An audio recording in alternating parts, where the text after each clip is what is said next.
Why did Emperor Jianwen Zhu Yunwen transform into the teacher of King Sejong of Korea? What kind of story will happen to him on this land of the Korean Peninsula? What will happen to the ending between him and Ming Chengzu Zhu? Love. Revenge. Political conspiracies. Keywords of the novel. Haidongxing no pop-ups, Haidongxing TXT complete collection download, Haidongxing latest chapter reading. Chapter 1. The Battle of Jingnan. You are listening at novelfull.audio. Chapter 1. The Battle of Jingnan. A huge dragon roared and ran recklessly between the buildings, and the vast forbidden city was illuminated by the dazzling flames. Emperor Jianwen Zhu Yunwen never expected that a moment ago, he still held the 9 provinces and looked down upon the 9 sovereigns, but the next second he was about to become a pitiful and lamentable ruler of the fallen country. He didn't understand why his 4th uncle could be so decisive. Although he advocated for the abolition of the feudal domain, he never thought of taking the lives of these imperial uncles. As long as they could abide by their own rules, they and their descendants would surely enjoy eternal prosperity and prosperity. Even upon hearing the news of Zhu Di's uprising, I ordered my subordinates not to harm their lives. But the king of Yen became even more severe, and today he even pointed directly at the palace gate. The experience of history tells Zhu Yunwen that in the current situation, either you die or I die between him and Zhu Di, and they cannot coexist. What kind of magic does that throne have? Can a person become so insane that they can attack their bloodline relatives? He regretted it. When the 3 brothers Zhu Gaoqi, Zhu Gaoxiu, and Zhu Gaosui came to Beijing as their fathers to pay homage to Emperor Taizu, they had the opportunity to detain them in the capital. With these 3 hostages in hand, Prince Yen Zhu Di would not dare to act recklessly, and things would not have ended up like this. But initially, he listened to Huang Zicheng's opinion and released the 3 brothers back to Beiping. He regretted why he had a woman's heart and said to Gung Bingwen, who led his troops on the expedition, "Please make sure not to let me bear the charge of killing my uncle. On the battlefield, kindness to the enemy will undoubtedly put him in an irreversible situation." He regretted why he didn't kill this shameless person after the defeat of Duke Li Jinglong of Chao. Otherwise, Zhu Di would not feel like an uninhabited place when crossing the Jinchuan gate today. Perhaps I will have a chance to counterattack. He hates it. He hates his uncle for disregarding his blood and family ties and forcing himself to such a land. He detested that his subordinates were all those who followed the trend and followed the crowd. They usually looked righteous and swore to die as if returning home, but when it came to a critical moment, they had already disappeared without a trace. He hates his grandfather. Why did he kill all the generals who protected the country, leaving him with no generals to use when facing the king of Yen? He hates this thief. Why did he choose to ascend to this supreme position himself, yet send another person to strip him of all this? If he had known the outcome today, he would have given up the throne in the first place. But all this regret and unwillingness will eventually be burned to the ashes in the raging fire. The pillars in the hall will hiss under the erosion of the flames. Empress Ma will hold Emperor Jianwen's right hand in one hand and tightly embrace her 6-year-old son Zhu Wenkui in the other. She was not afraid of death. When she first met the man in front of her, she had already determined that this man would be everything to her. When he was brilliant, she once accompanied him to conquer the world, but now he is about to fail, although we cannot rise again together. But going to the underworld together and flying together may not necessarily be a beautiful thing on earth. So, when Zhu Yunwen lit up the palace, she didn't say a word, just silently walked up to the man's side and gently held his hand.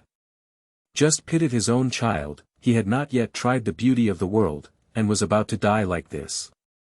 I hope to never grow up in an imperial family again in the afterlife. Cough cough. She covered her mouth with a handkerchief and coughed lightly. Then, without saying a word more, he quietly clenched the handkerchief with his hand, leaving behind a hint of crimson. Empress, you've suffered so much. Zhu Yunwen turned his head and said tenderly to the Empress. I am not suffering. Meeting the emperor in this lifetime is my greatest happiness. Memories are like a floodgate, once opened, thoughts are like a rolling flood, uncontrollable.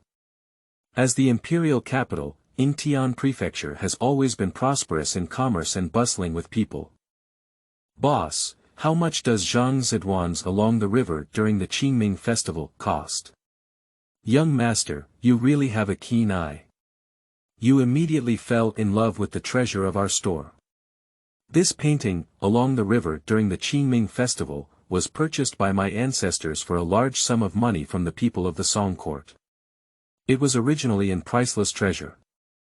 However, today I have a chance with the young master, so I will sell it to him for 100,000 taels. The owner of the treasure studio smiled and said to the young man in front of him, afraid that the young man would not believe him. He even compiled the origin of this painting in a lively and colorful manner.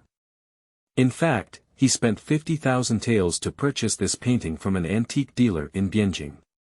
He has consulted many calligraphers and painters for appraisal, and although one of them has raised doubts, the conclusion drawn by others is consistent.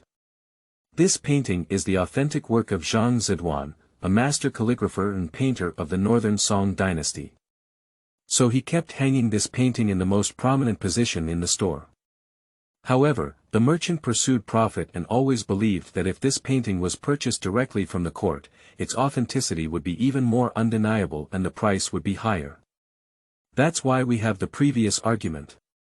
Zhenbozhai is the most famous antique shop in the capital, with countless rare treasures inside. Many high-ranking officials and dignitaries are regulars of this shop. However, this young man in front of me had seen him for the first time, and from his attire and demeanor, it seemed that he must be either wealthy or noble.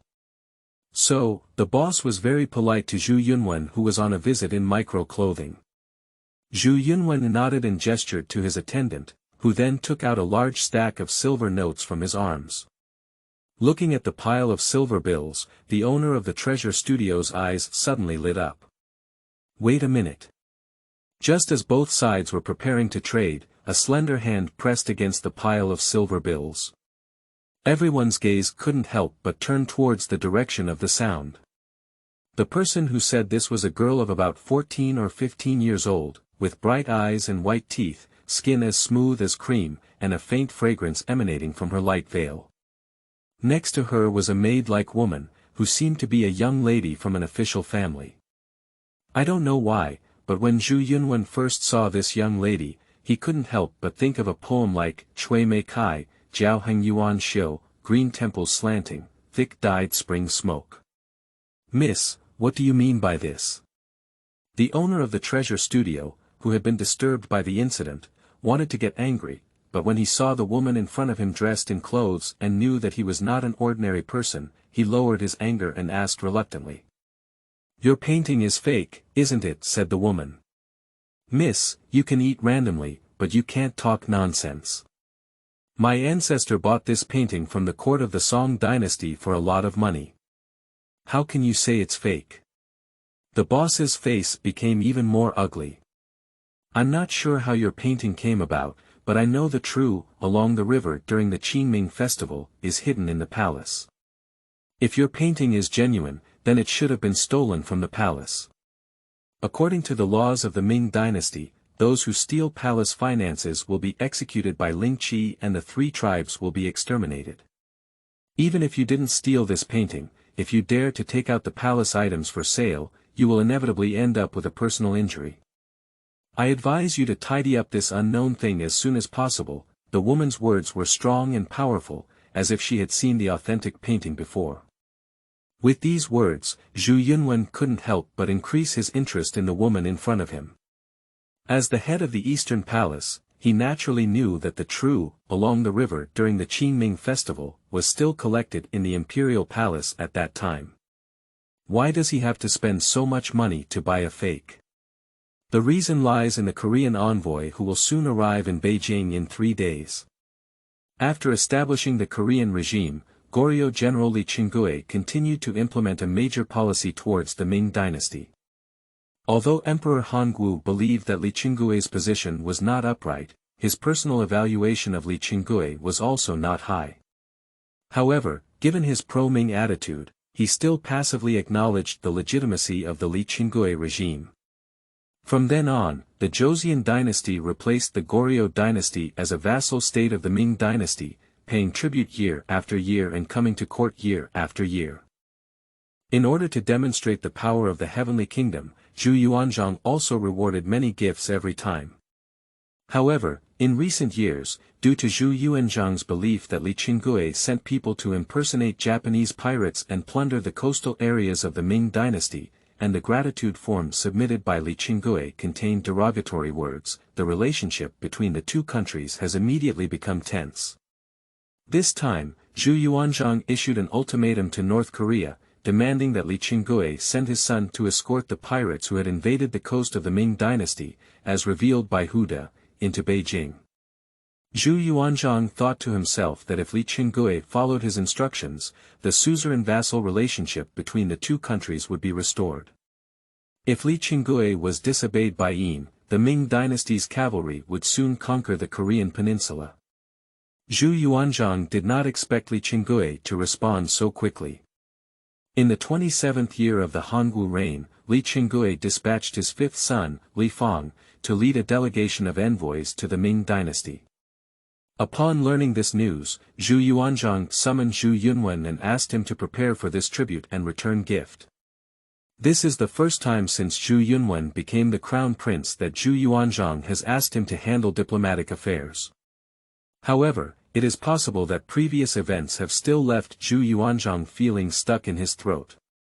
Zhu Yuanzhang made a request to Zhu Yunwen to rise in the open and surrender in the dark, without losing his great prestige.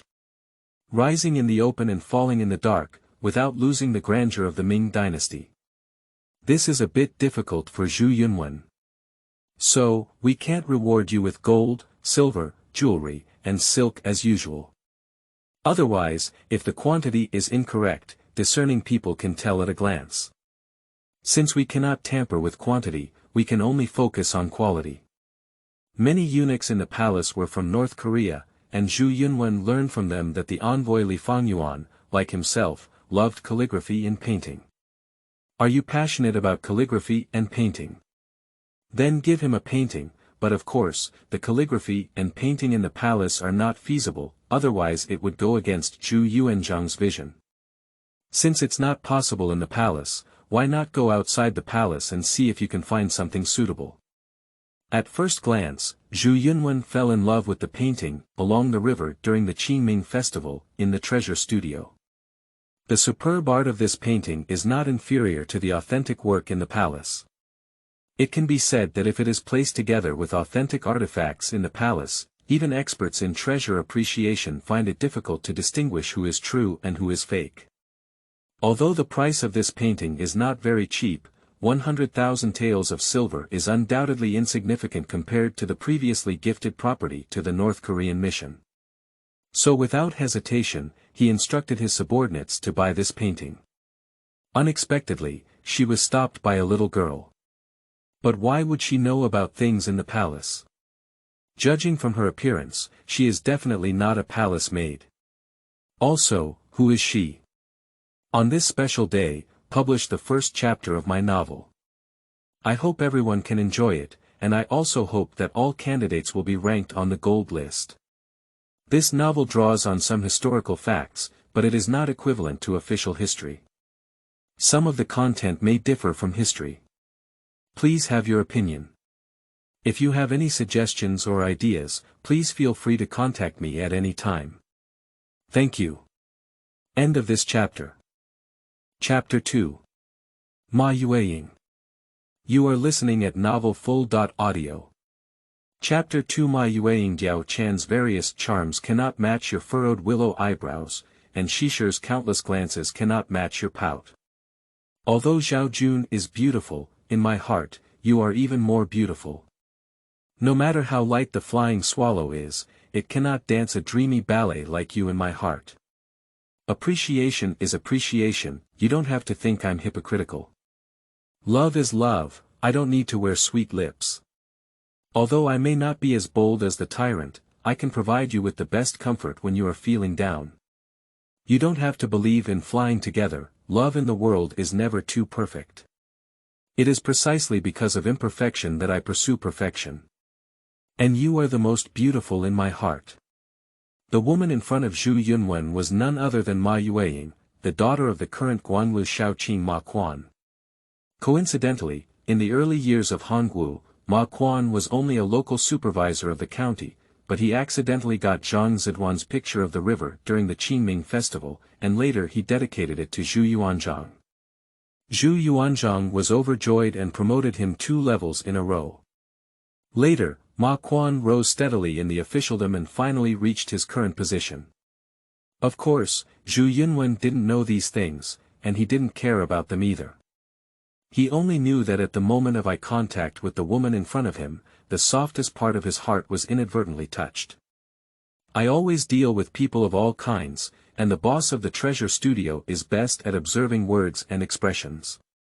Looking at Ma Yuying's resolute gaze, he knew she was not lying. If he insists that this painting is genuine at this point, he might end up committing a heinous crime of beheading. The boss quickly apologized and said, "Miss, to be honest with you, I got this from an antique dealer in Bianjing. Although I don't know if it's true or false, I bought it at a high price. It's not because I deliberately compiled a source to support my family." At this moment, he turned his head to Zhu Yunwen again and said, "Young master, according to what the young lady just said, this painting should be a counterfeit. But young master, at first glance you are an expert. Even if this painting is a counterfeit, it is still a rare masterpiece. Let me tell you the truth. The price I paid for this painting is 60,000 yuan. If you want it today, I'll earn less. How about 65,000 yuan? After all, there's still a big group of people in my family who I need to support." The owner of the treasure studio is full of sincerity, and anyone who listens will be moved by his sincerity. But even at this critical moment, he didn't forget to increase the cost by 10,000 taels. His greedy nature is evident. After listening to his words, Zhu Yunwen couldn't help but laugh and cry. Originally, he could complete the task assigned by Zhu Yuanzhang with only 100,000 taels, which was a bit unexpected. I didn't expect that the woman in front of me would make such a fuss, saving me another 35,000 taels for nothing. I guess I'll wake up laughing from my dreams when I go back now. Deal, Zhu Yunwen said confidently, then turned his head and gave his attendant a glance, indicating that he would buy it. Seeing Zhu Yunwen's actions, Ma Yuying couldn't believe her eyes. "Young master, didn't you hear my young lady say this painting is fake just now? Don't you believe what my young lady said?" The maid who had been standing behind Ma Yuying couldn't help but be surprised. "I naturally believe what the lady said. Why are you?" Before Zhu Yunwen could finish speaking, Ma Yuying couldn't wait to interrupt him. "I'm useful," Zhu Yunwen smiled at Ma Yuying. The phrase, "I am useful," by Zhu Yunwen was like a stone shattering the sky. Ma Yuying's eyes widened slightly as she stared at Zhu Yunwen just now. Buy a fake for 65,000 yuan and say, useful. What can a fake be useful for? Is he planning to use this counterfeit to commit fraud? But judging from his attire, he doesn't seem like a person lacking money, does he? Young master, even if you have money, you don't waste it like this. If you really buy one, it's okay. Now you're spending 65,000 yuan to buy a piece of waste paper, and you're saying it's useful. Okay, can you tell me what's the use of this waste paper? Are you going home to paste the windows? Don't you know how many refugees are homeless now? Don't you know how many people outside the city are still hungry? Don't you know how many poor people can be helped with this money? Do your father know that you are so extravagant? Does your mother know that? Does your grandfather know that? Does your grandmother know that? I really feel sad for your mansion to have you as a spendthrift. Little butterfly, let's go. There's no need to spend too much time talking to people like this."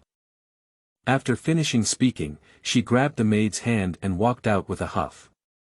Upon hearing her words, Zhu Yunwen was simply stunned. He didn't know what her cherry mouth was made of, and could utter such a long sentence without giving himself any chance to interrupt. This little one. Zhu Yunwen was about to run up and explain to Ma Yuying, but due to his hurried walk, he didn't see the path under his feet clearly. He stumbled on the stone steps in front of the shop and lost his center of gravity. Fortunately, the attendant next to him was quick-witted and grabbed Zhu Yunwen's hem. Zhu Yunwen then stumbled forward a few more steps, stabilizing his figure. And this scene happened to be seen by Ma Yuying, who turned her head. Seeing Zhu Yunwen's comical appearance, her anger dissipated and she couldn't help but burst out laughing. "Wang Gongzi, are you okay?" For some reason, his master laughed foolishly several times on the road, which frightened the personal guard. If a good imperial grandson encounters any problems under his own protection, how many heads he has is not enough to chop. "Han Wei, I'm fine, I just thought of some fun things." "You haven't eaten yet, have you? Let's go to Qianxiang Tower, I'll treat you." At the head of the western mountain after sunset, a sedentary person becomes thin. Live like a winged flight, emotion turns around the fingers. The drizzle is like a crisp, casting a hazy veil over the mountains. The air is mixed with the fragrance of grass, refreshing the heart and soul. There is a love evening pavilion on the outskirts of Jinling city, which has always been a gathering place for literati and scholars. But there is only one man and one woman on the love evening pavilion today.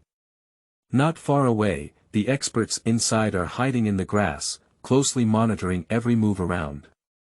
Their mission is to absolutely ensure the safety of that man and woman. The young man lightly plucked the silver strings with both hands, and a song, "High Mountains and Flowing Water," flowed freely at his fingertips, like a heavenly melody. The woman was dressed in neon clothes and feather jackets, with graceful jade hands and graceful waist and limbs. Under the light dance steps, lotus flowers bloom, and the fluttering skirts bring a lingering fragrance. At this moment, the man playing the piano couldn't help but develop a poetic temperament. "I caress the melodious high mountain sheen, I love dancing on the pavilion at night. Rain and smoke curl up green spring trees, the warblers chirp and intoxicate the fragrant building. Ah!" At this moment, Ma Yuying stood unsteadily and leaned forward. Upon seeing this, Zhu Yunwen quickly stood up, grabbed her jade hand, and then embraced it into the ring. "What's wrong, Yinger?" Zhu Yunwen asked with concern. "It seems like I twisted my foot." "Come, let me take a look," she said, holding her waist with one hand and her legs with the other, gently embracing her on the armchair. "Brother Yun, I'm fine." Seeing Zhu Yunwen about to take off his shoes and socks, Ma Yuying wanted to stop him. A hint of crimson quietly climbed onto her face. Since they became acquainted, Ma Yuying has always referred to Zhu Yunwen as Brother Yun. In fact, she did not know Zhu Yunwen's true identity. She only knew that Zhu Yunwen's name was Wang Yun and he was a wealthy businessman in the capital. In fact, Zhu Yunwen did not intend to deceive Ma Yuying. But every time he runs out of the palace without permission, in order to avoid unnecessary trouble, he has to conceal his identity, and he doesn't want to add anything else to this relationship. What he wants is pure and sincere love. And I didn't completely deceive her either. Sooner or later, I will become the king of this country, and there is indeed a word, Yun, in my name, so it's not wrong for me to call myself Yun brother. You said it's okay, you see it's swollen. Zhu Yunwen's questioning tone was full of concern. Zhu Yunwen gently blew a breath towards her ankle and then gently rubbed it with his hand. "Be better." "Young master, what happened?" At this moment, a large internal guard suddenly ran over and interrupted Zhu Yunwen. The guard immediately turned around when he saw the scene before him. The imperial guard was quite far from the pavilion and didn't know what had happened. They suddenly saw Ma Yuying suddenly fall into Zhu Yunwen's arms, afraid of something happening. They sent someone to inquire about the situation, but unexpectedly stumbled upon this awkward scene. "Who let you come over?" Didn't you have instructed me not to let anyone follow me today? Why don't you leave quickly? Zhu Yunwen said angrily. Yes. After listening to Zhu Yunwen, the guards quickly left. Alright, don't blame him, he's also worried about your safety, Ma Yuying said to the guard to smooth the situation. Of course, she didn't know the true identity of the guard and only thought he was an ordinary guard. This won't work. Let's go, I'll carry you back. Your foot needs to be medicated. Before Ma Yuying could reply, Zhu Yunwen had already put on her shoes and socks, and then squatted down in front of her, patting his shoulder with his hand, gesturing for her to come up. The Love Evening Pavilion is located on a small hill in the western suburbs of the city, about half an hour's journey from Jingnan city. Originally, those imperial guards had prepared a carriage for Zhu Yunwen, but he refused. As long as we were together, the scenery along the way became a scenic spot. He wants to walk with her. On the way back, she leaned against his shoulder and asked softly, Brother Yun, am I heavy? Not heavy, you're too thin. You need to eat more when you go back. What if I gain weight and Yun doesn't want me anymore? No matter what you become, you are the most beloved Yinger in Brother Yun's heart. If you are worried, then Brother Yun and you will gain weight together. No one wants Yinger anymore, no one wants Brother Yun anymore, so Yinger and Brother Yun will have to be together forever. After listening to Zhu Yunwen's words, Ma Yuying forgot the pain in her feet and her face was filled with a happy smile. Brother Yun, you've touched something dirty on your face. It might have been through the woods over there just now. Which side, please point it out. It's over here. Ma Yuying originally wanted to use her fingers, but she suddenly realized that her hands were resting on Zhu Yunwen's neck. If you want to use your hand, the other hand must tightly embrace Zhu Yunwen's neck, and this action is absolutely unacceptable. So, she pouted at the stain on Zhu Yunwen's face to indicate his direction. Which side? I didn't see it clearly. Ma Yuying had to pout forward again, but to her surprise, while she pouted, Zhu Yunwen turned his head and kissed his cheek. Brother Yun, you're good or bad, Ma Yuying blushed. It's no use knowing now, you can't run away in this lifetime. After listening to his words, Ma Yuying gently leaned her head against his shoulder. By the way, how was the poem I wrote earlier? Zhu Yunwen asked. No one answered. Yinger. Zhu Yunwen only then realized that Ma Yuying was already asleep on his shoulder. I still want to tell you that hidden poem contains my feelings for you. Zhu Yunwen muttered to himself with a hint of disappointment. Looking at her peerless profile, listening to the fragrant breathing sound in her ear. He quickened his pace. Zhu Yunwen secretly made a decision in his heart that he would do 3 things when he returned this time. First thing. He wants to tell her everything about him. The second thing. He will go to the Ma mansion to propose marriage. The third thing. He wants to invite the current emperor to marry him. Wishing all candidates a smooth college entrance examination. End of this chapter. Chapter 3. Farewell. You are listening at novelfull.audio. Chapter 3. Farewell. Love is a moment of God's remembrance, a frozen meteor passing by. The imprint buried under the neon light will never escape Cupid's golden arrow. Love is a magnificent romance, the dream of encountering a waltz. The friction between dance steps and emotions throws moving curves in the air. Love is a sacrifice of youth, scattered fragments of the fragrance of fallen cherry blossoms. The slight mist in the eyes blurred the line of sight in front of us.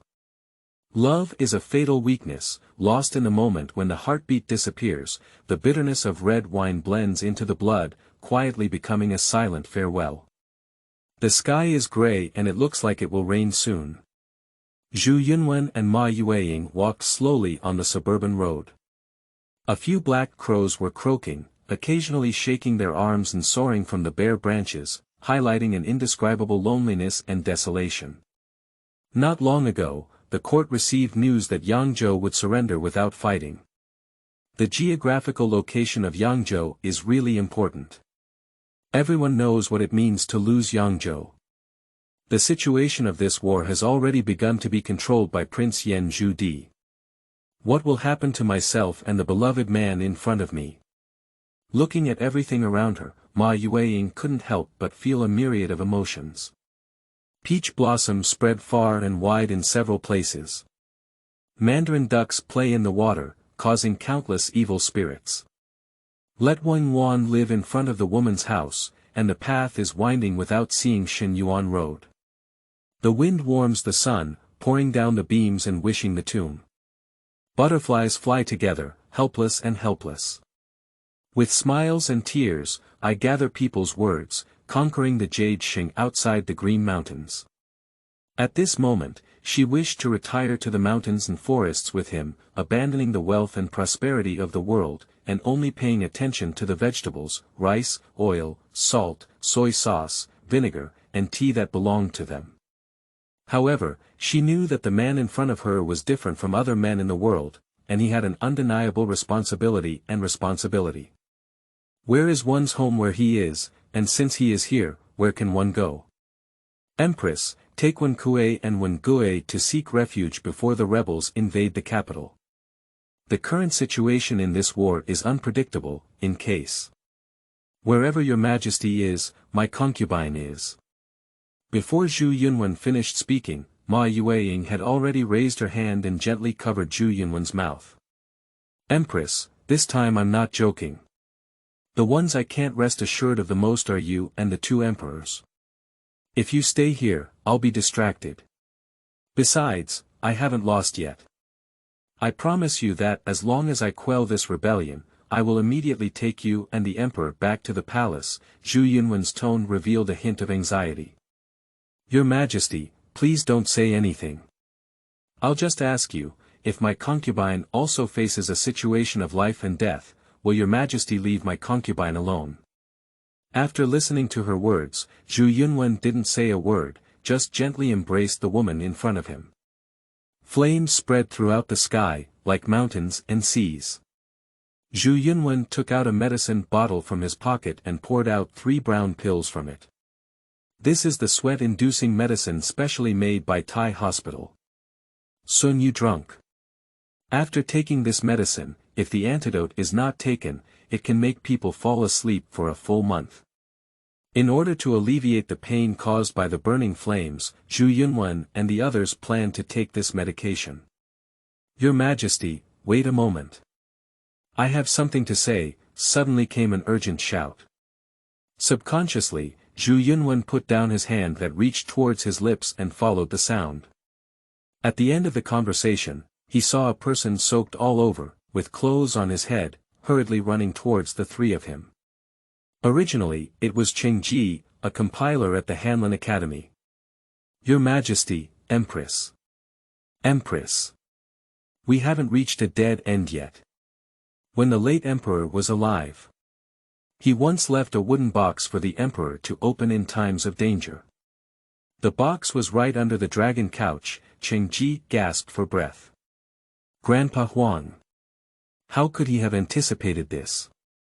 Upon hearing Cheng Ji's words, Zhu Yunwen felt very surprised.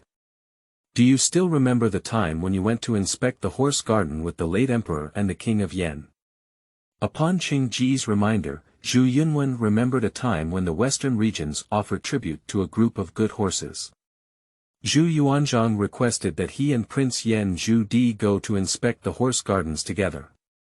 Not long after arriving there, Zhu Yuanzhang proposed to test the literary talent of the 2 of them, and then wrote a couplet. The wind blows 1,000 lines in a horse's tail. He still remembers clearly that he checked the couplet. Rain beating wool on a piece of felt. And the second couplet of the King of Yen is, Rizhao Dragon's scale 10,000 gold points. From the couplets played by the King of Yen, the former emperor felt that the King of Yen was actually not satisfied with his inner desires and tended to be inferior to others. But unfortunately, the King of Yen is his own biological son, with outstanding military achievements and no unusual actions, so the former emperor has only been insinuating to him, hoping that he will not do anything out of line. However, just in case, the late emperor specially prepared a wooden box for the emperor and privately instructed me to report this matter to the emperor in case of emergency. Qing Ji explained. After listening to his words, Zhu Yunwen quickly ran to the bedside, then leaned down and reached his hand under the bed. After a while of exploration, he finally found a hard object under the bed by the wall. When he pulled it out, it was indeed a red wooden box, as Qing Ji had said. Zhu Yunwen opened the wooden box and saw a stack of silver bills, several bottles of elixirs, a letter, a razor, and a set of cassocks inside. Zhu Yunwen put down the wooden box and then opened the letter. Yunwen, Grandpa Huang really hopes you will never see this letter. Since you opened this letter, it indicates that you have reached a critical moment. Do you remember when I asked you to write a poem about the moon when you were a child? I remember what you said at the time was. Who would pinch jade nails into blue sky marks? Shadows fall into the rivers and lakes, and dragons dare not swallow them. Your saying, shadows fall into the rivers and lakes, was considered an ominous omen by Grandpa Huang at that time. Your several imperial uncles have accompanied me in the army for half of my life, and they have become accustomed to killing. I'm worried that if one day they covet the throne and leave you alone, I don't know what to do. So I have long built a secret mechanism passage in my dormitory, which leads all the way to the outside of the city. The opening mechanism is located above the faucet on the left side of the dragon chair. You can rotate it 3 times to the right to see the entrance of the tunnel. The silver notes and medicine in the wooden box are prepared for you to leave the palace.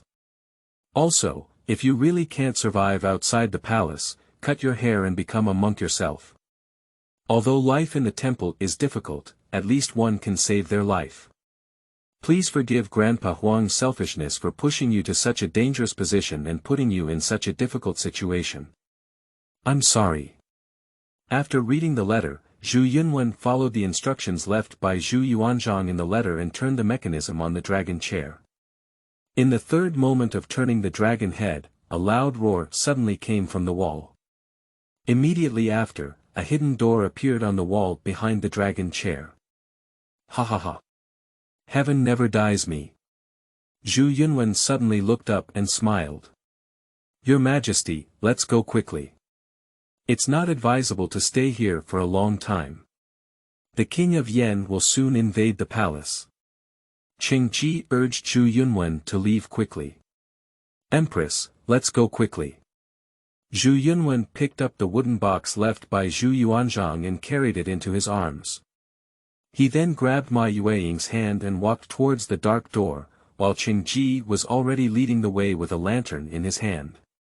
Due to the influence of the firelight, the tunnel entrance appeared somewhat bright, and further on, it was pitch black. Standing 2 or 3 zhang away from the tunnel entrance, the 3 of them felt waves of dark wind blowing through the tunnel, and Zhu Yunwen couldn't help but feel a chill in his spine. At this moment, there were faint rustling sounds coming from inside the tunnel, like whispers, mournful cries, and ghostly cries, which made people shudder. But now that the matter has come to an end, we can only grit our teeth and move forward, there is only a glimmer of hope. Stay here, there is only a dead end.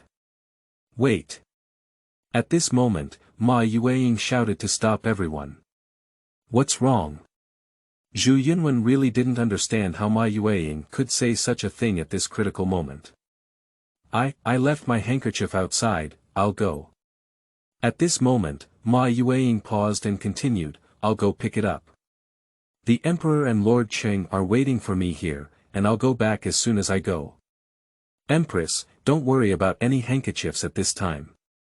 It's important to escape, Qing Ji advised on the side. Lord Qing is not aware of this. This handkerchief is a relic left by my deceased mother and cannot be discarded. Empress, are you okay? Why is your face so pale? At this moment, Zhu Yunwen noticed that Ma Yuying's face was somewhat unusual. It's okay, it's just that I haven't had enough sleep lately, and I'm a bit lacking in qi and blood, explained Ma Yuying.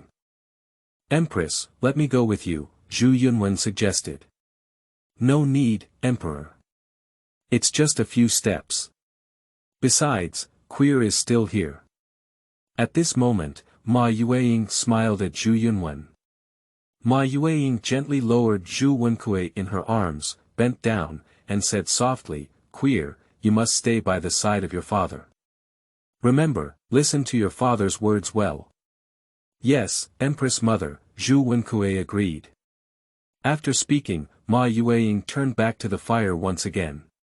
It's been so long, why hasn't the Empress come back yet? Qing, take care of the Crown Prince here, Before Zhu Yunwen could finish speaking, a loud roar suddenly came from the cave entrance. At this moment, the entrance of the underground cave closed once again. Zhu Yunwen saw that the situation was not right, so he quickly rushed to the door and vigorously knocked on the stone door, anxiously shouting, Empress! Empress! Your Majesty, I am. Here, Ma Yuying said gently to Zhu Yunwen through the stone gate. Empress, what's going on? Why is the authentic door closed? Are you okay? Your Majesty, this gate is closed by my concubine. Take Queer and flee quickly. The farther you escape, the better. Hurry up and leave this land of trouble. What about you? Why are you staying here? Don't you come with us? Emperor! Emperor! The King of Yen will eventually invade the palace. If he sees the entrance of this underground cave, he will know that you are not dead yet and will definitely order the pursuit of you. On the contrary, if he doesn't know about the existence of the secret way, then he will definitely think that you have been buried in the sea of fire, and now you will be safe. Ma Yuying's tone became increasingly weak. Just for this reason, are you going to abandon me and the Emperor? If you die, what else does it mean for me to live in this world? Empress, I command you to immediately open the secret door. Zhu Yunwen, who has always been gentle in his voice, shouted towards the other side of the stone gate. Emperor! Your Majesty! Listen! I'll tell you. Actually, I have been suffering from hemoptysis for a long time. After being treated by the imperial physician, I still have at most half a month to live. Even if I go out with your Majesty now, it's just a burden to your Majesty. What? Hemoptysis. Why didn't you inform me about this as soon as possible? And why didn't the hospital report this to me? Upon hearing Ma Yuying's words, Zhu Yunwen couldn't help but be extremely surprised. At this moment, Zhu Yunwen suddenly realized that since the rebellion of King Yen Zhu Di, he had been busy with government affairs and had rarely cared about the woman in front of him. Now she is completely unaware that she has a stubborn illness. I asked 2. The imperial physician to conceal this matter. Your Majesty, you are too tired, and I don't want anything else to trouble you anymore. I just hope to spend the rest of my days happily with you, but I didn't expect things to go wrong. Cough cough cough cough cough. At this moment, Ma Yuying could no longer bear it anymore. Suddenly, there was a heat in her throat, and a bright red spray sprayed out from her mouth, splattering blood on the wall. Empress! What's wrong with you? Zhu Yunwen suddenly felt startled and asked anxiously. Your Majesty! I'm almost exhausted. From now on, I won't be with you. By your side, you should eat well, sleep well. Sleep well. At this moment, Ma Yuying could no longer hold on and leaned against the secret door, slowly sliding down. Yinger! Yinger, what's wrong with you? Yinger, please reply. No. At this moment, Zhu Yunwen let out a heart-wrenching cry, echoing in the dark cave for a long time. Yinger, this was the first time Zhu Yunwen called Ma Yuying this way after ascending the throne, and it also became the last time. It's the last day, all candidates, come on for the college entrance examination. End of this chapter. 4. Chapter 4 Seagoing. You are listening at Novel Full. Audio. Chapter 4 Going to see Yinger. No. At this moment, Zhu Yunwen suddenly woke up from his dream. It has been 10 days since Zhu Yunwen escaped from the palace. At this moment, Zhu Yunwen was on a commercial ship heading to North Korea. In fact, since Li Sui established the Li family of Korea, in addition to official exchanges, civilian exchanges between the two countries have also become more frequent. Merchants often transport and sell goods from both countries. Of course, this kind of folk commercial activity was conducted privately, because Zhu Yuanzhang, out of political interests, had strictly prohibited the people of the Ming dynasty from going abroad without permission. Once someone goes to sea without permission and is discovered by the government, it is inevitable that they will be imprisoned. However, in the face of enormous benefits, many people still choose to take risks. Zhu Yunwen is different from his grandfather. He believes that going out to sea for trade is beneficial to the livelihoods of the poor people. So since he ascended the throne, he has relaxed control over civilian maritime trade. So, at this moment, Zhu Yunwen had the opportunity to escape to a foreign land. You're awake. At this moment, a young man of his age stood in front of Zhu Yunwen. He was wearing a dark green silk and brocade robe, with delicate features. However, from his accent, it is not difficult to tell that he is not Han Chinese. He should be a wealthy businessman from North Korea. The man in front of him and Zhu Yunwen lived together in that elegant room. The owner of a merchant ship has set up several separate rooms inside the ship in order to make a profit. If you don't want to live in a large room on the bed and can afford it, you can choose to live in such elegant rooms. The biggest difference between the elegant room here and the outer room is that it provides daily necessities, including tables, chairs, benches, beds, bedding, and everything else. And the outer room doesn't have a bed. If you don't bring your own bedding, you can only sleep directly on the planks of the boat. Each elegant room can accommodate 2 people. Zhu Yunwen's original intention was to package this elegant room. Unfortunately, at this time, Zhu Yunwen's expenses were only enough to afford half of the price, so later the boatman arranged for the young man to enter Zhu Yunwen's room. The man in the green robe once took the initiative to greet Zhu Yunwen. Just Zhu Yunwen didn't pay attention to him. After experiencing the palace upheaval a few days ago, his tears have dried up and his blood has become cold and thin. He no longer needs anyone's care and no longer trusts anyone. At this moment, only 2 words filled his heart. Revenge. The man in the green robe saw that Zhu Yunwen had ignored him, so he no longer bothered himself. I didn't expect him to take the initiative to talk to me again this time, but Zhu Yunwen still ignored him. Why are you like this? My master is kind enough to talk to you, why don't you even pay attention? At this moment, the servant behind the man couldn't bear to look down, and even began to criticize Zhu Yunwen. The attendant was sleeping in the outer room, and the green-robed man had originally planned to rent a private room. However, when he boarded the ship, there was still an empty bed in Zhu Yunwen's room. Helpless, the man in the green robe had to arrange for his servants to sleep in the outer room. However, apart from sleeping, the master and servant were together at all other times.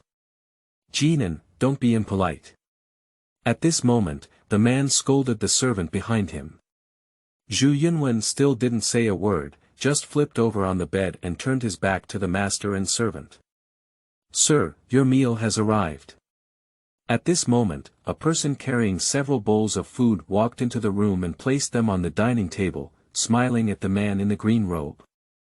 Thank you, little brother. Jingnan, why don't you thank the second brother?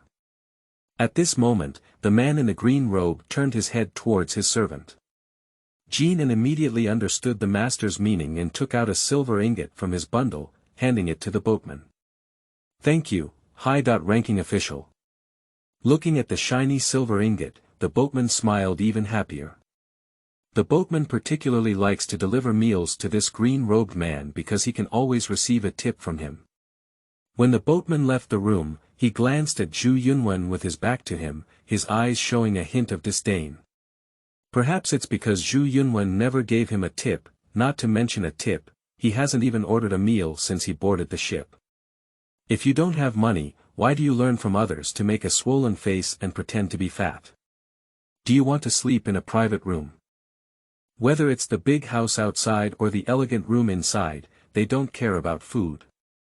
If you need the boatman to provide meals, you will need to purchase them separately. From delicacies of all kinds to everyday meals, as long as you can afford to pay, the boatman can make it for you. Then the boat attendant will deliver it to the guests. As long as a guest orders a meal, the boat owner will pay the waiter a running fee. If lucky, the boatman can also receive a tip from the customer. The boatman thought Zhu Yunwen was sleeping in a private room, and even if he didn't tip him, he wouldn't at least bring his own rations like those business travelers in the big house. So, he can at least earn a few errand expenses from Zhu Yunwen. But what he didn't expect was that after Zhu Yunwen boarded the ship, he never ordered a meal. This made him despise this man from the bottom of his heart. Who can think of it? On this vast sea, one can still enjoy the same treatment as on land, as the old saying goes. Money can make ghosts grind. Of course, this is when money is affordable. If you have no money, the boatman will not give you even a mantu. Riding this merchant ship is usually a business trip between two countries, except for occasional family visits. Of course, the vast majority of them are just doing some small business. Only a minority of men like those in green robes are wealthy. So the vast majority of people usually bring their own rations and choose to live in large houses when going out to sea. Zhu Yunwen, who went to sea for the first time, certainly did not know this. At that time, he just carried 2 mantu bought on the street and got on board. He thought Yejian was in charge of food, but it wasn't until the shipowner reached out to him for money that he learned about the rules of this merchant ship. However, Zhu Yunwen now has no money left.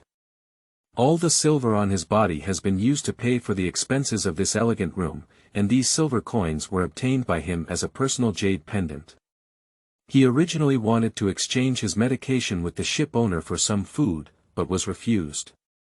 Zhu Yunwen had to divide the 2 mantu into several meals.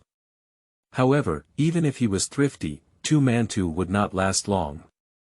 In this way, Zhu Yunwen had eaten 2 mantu 3 days ago.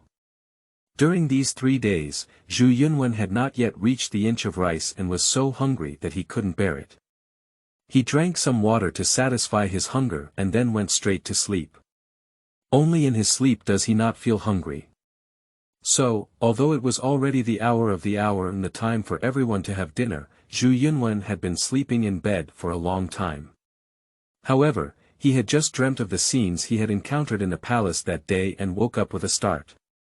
However, the man in the green robe was unaware of all of this, as he did not always stay indoors. He sometimes ran to the deck to blow the sea breeze and gaze at the sea view. He had seen Zhu Yunwen eat mantu in his room before, so he thought Zhu Yunwen should belong to the type of people who provide their own rations. Although I haven't seen him eat mantu these days, I think he was eating when he left the room. Just as the man in the green robe and his servants were sitting down to eat, Zhu Yunwen's stomach suddenly made a gurgling sound. What sound? The man in the green robe didn't listen carefully for a moment and asked Jingnan pointed to Zhu Yunwen and said, it was sent from his side. At this moment, Zhu Yunwen's stomach made another rumbling sound. This time, the man in the green robe finally listened attentively. I also roughly guessed why Zhu Yunwen was like this. So he picked up his own rice bowl, added a lot of vegetables to it, and even brought his chopsticks to Zhu Yunwen's bed. Master, that kind of person. Jingnan was planning to say something, but was immediately stopped by the man in the green robe waving his hand. Brother, I haven't touched these dishes yet. If you don't mind, let's have some first. Zhu Yunwen listened to his words, flipped over and stood up, staring straight at the man in the green robe. He said coldly, I don't have money. No money. We rely on our parents at home and friends when we go out. Everyone has their own difficulties. At this moment, the man in the green robe handed the bowl in his hand to Zhu Yunwen. After listening to his words, Zhu Yunwen no longer declined and took the bowl from the man in the green robe. Perhaps he had been hungry for too long, and at this moment, Zhu Yunwen didn't care about his eating habits anymore. He sat on the bed and wolfed down his food. There are still some dishes on the table over there. Brother, you can sit over and eat with us. The man in the green robe pointed to the table and smiled at Zhu Yunwen, saying. Seeing that Zhu Yunwen did not respond, the man in the green robe sat back on the dining table, picked up another bowl, and began to serve the rice. This man is really ignorant, Jingnan couldn't help but mutter again. The man in the green robe didn't speak much, he just glared at the servant with his eyes, and Jingnan stopped talking and lowered his head to eat. After finishing the meal, Zhu Yunwen stood up and placed the dishes on the dining table, then walked outside. As soon as he opened the door, he stopped in his tracks and said softly, "Thank you." His words remained cold. After speaking, he walked out of the room. After listening to Zhu Yunwen's words, the man in the green robe was taken aback for a moment, then smiled lightly and continued to eat. Zhu Yunwen walked with heavy steps onto the deck, where several people were blowing the sea breeze. This is the first time Zhu Yunwen has come here since boarding the ship. These days, he is either lying in bed daydreaming or sleeping. If it weren't for the toilet, he wouldn't even leave his room. The bright moon shines in the sky, and the night is as cool as water. Small waves carrying small fragments of silver surged one after another from the junction of water and sky.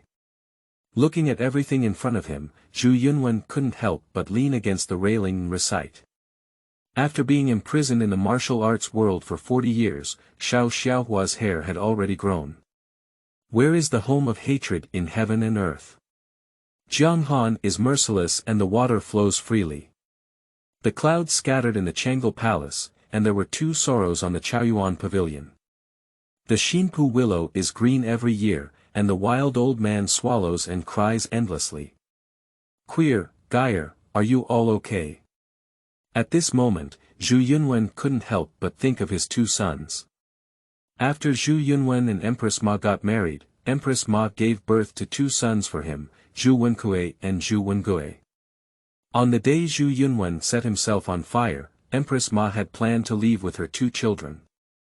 But in the end, he couldn't bear it and planned to have the palace maid take the 2 children away, waiting for an opportunity to escape from the palace. However, he didn't expect Zhu Wenkui to be unwilling to part ways with her. Helpless, Empress Ma had to let the palace maids take away Zhu Wengui, who was only 2 years old. After escaping from the palace, Zhu Yunwen and the others did not know where to go. Due to his long-term residence in the Deep Palace, Zhu Yunwen was not aware of the situation outside the palace, nor was he clear about where Zhu Di's power had infiltrated. If we run into Zhu Di's sphere of influence, wouldn't it be like sheep falling into the tiger's mouth and falling into the trap? It would also disappoint Empress Ma's hard work. After careful consideration, Zhu Yunwen made a decision. To go to sea. Because only overseas is not within Zhu Di's sphere of influence.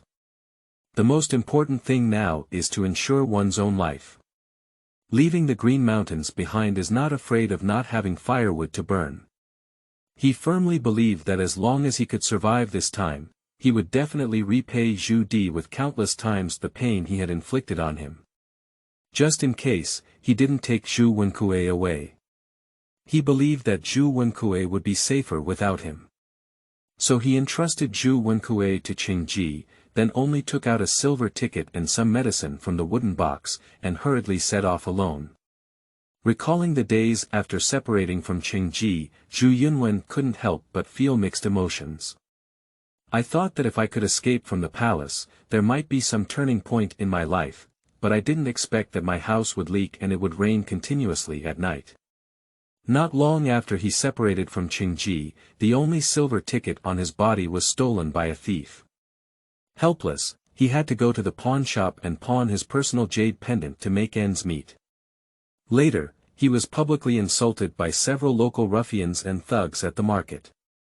I finally got on the boat, but now even 3 meals a day have become a problem.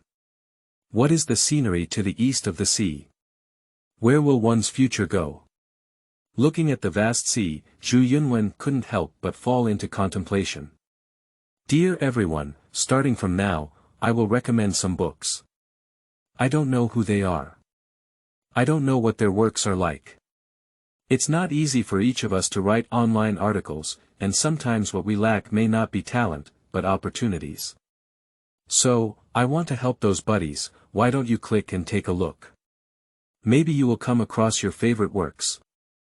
End of this chapter. Chapter 5. My name is Li Sui. You are listening at novelfull.audio. Chapter 5. My name is Li Sui. The weather at sea is unpredictable. I don't know when, but a large black cloud began to slowly approach the full moon in the sky.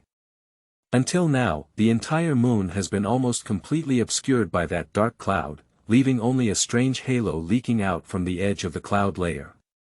As the sea breeze grew stronger, the waves began to roar. The waves took advantage of the wind, one wave after another, and rushed straight towards the merchant ship. Like millions of runaway horses, like countless roaring and roaring dragons. The entire hull also experienced violent shaking. It seems that a storm is coming soon.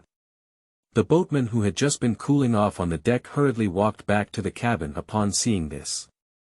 Only Zhu Yunwen remained, holding the boat railing and staring straight at the sky. Sure enough, in an instant, dark clouds rolled incessantly, thunder roared, and the strong wind grew even stronger. At the edge of the black clouds, there were constant flashes of electric light, creating a solemn scene between the sea and the sky. After a little while, the night sky seemed to be torn open by countless holes, and the rainstorm directly converged into a waterfall and fell down from top to bottom. Zhu Yunwen had no intention of avoiding. Instead, he opened his arms and let the rainstorm fall on his body. The dazzling electric light accompanied by the sound of explosions illuminated the sea and sky. At this moment, Zhu Yunwen's heart roared with anger. God, if this is also the suffering you have caused me, I advise you to have the best lightning strike me today. Otherwise, starting from today, I will no longer believe in you. If my previous days were decided by you, so my future destiny will be under my own control. Even if everything is fate, I will change my fate against the heavens. My fate is determined by me, not by the heavens. The rainstorm came and went quickly. Although there were 3 thunderbolts during this time, the lightning did not hit Zhu Yunwen. Not long after the rain stopped, he walked back to his room. When Zhu Yunwen walked back to his room soaked all over, the green-robed man in the same room was shocked. He always thought that Zhu Yunwen had gone to the toilet, but he didn't expect that in such a short time, Zhu Yunwen would be in such a mess. Brother, what's wrong with you? Hurry up, I have clean clothes here, change them quickly. The man in the green robe took out a clean set from his carry-on luggage and handed it to Zhu Yunwen. This time, Zhu Yunwen did not refuse. So he took off his damp clothes and changed into clean clothes. After changing his clothes, Zhu Yunwen apologized to the man in the green robe with his fists clasped. I have been neglecting many things these days. I am feeling down because of the unfortunate changes in my family. I hope you can forgive me, brother. Brother, you're welcome. The man in the green robe also clasped his fists and saluted Zhu Yunwen.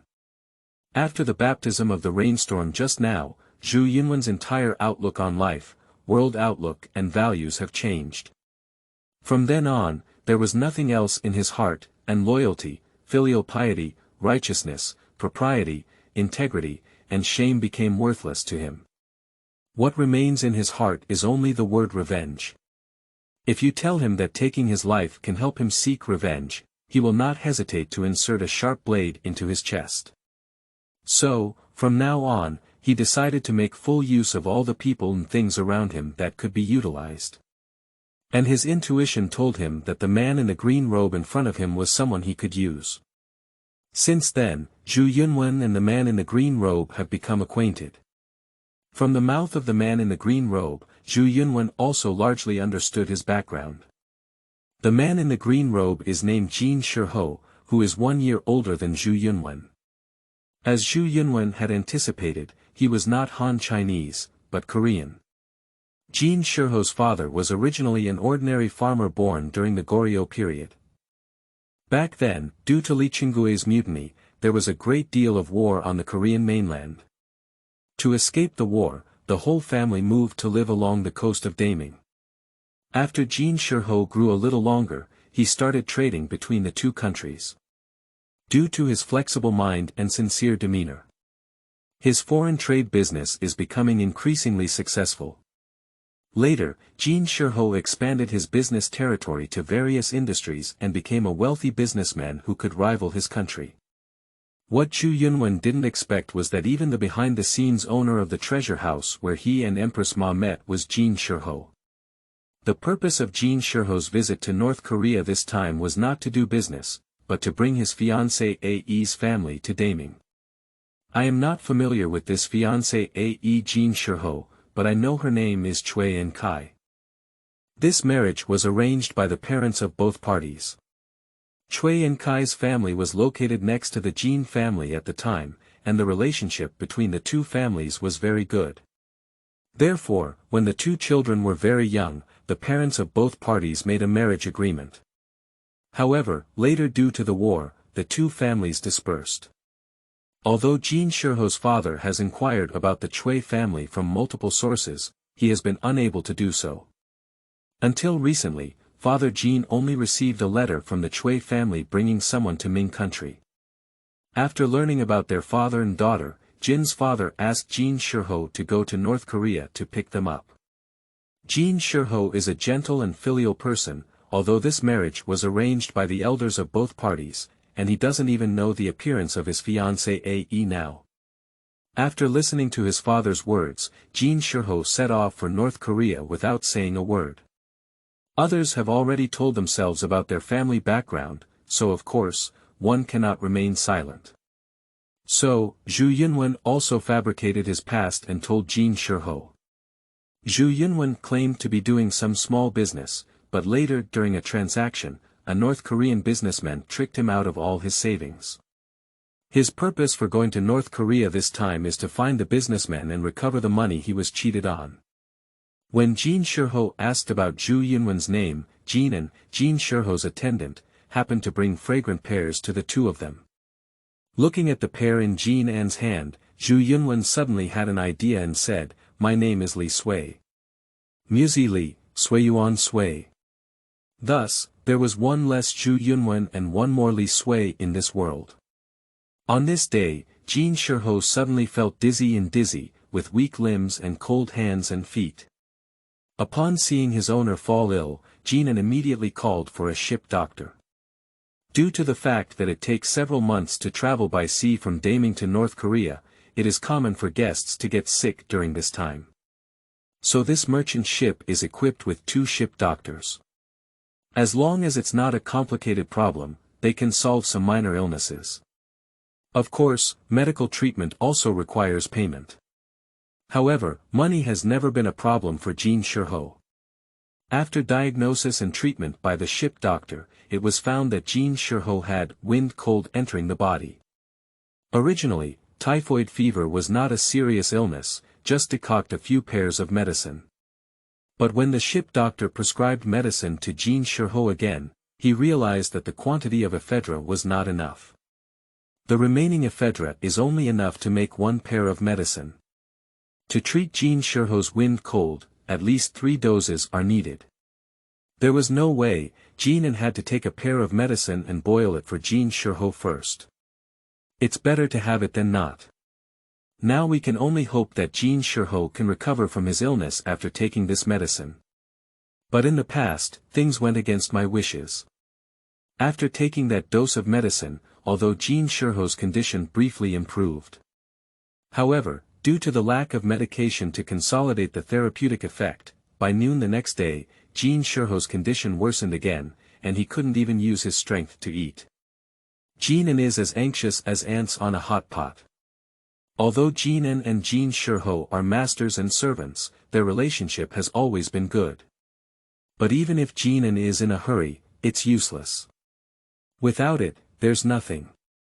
In this vast sea, no matter how rich you are, you can't get any more money for ephedra. Without ephedra, Jin Shiho's medicine would not be complete. Without medicine, his illness would be better. Wind cold.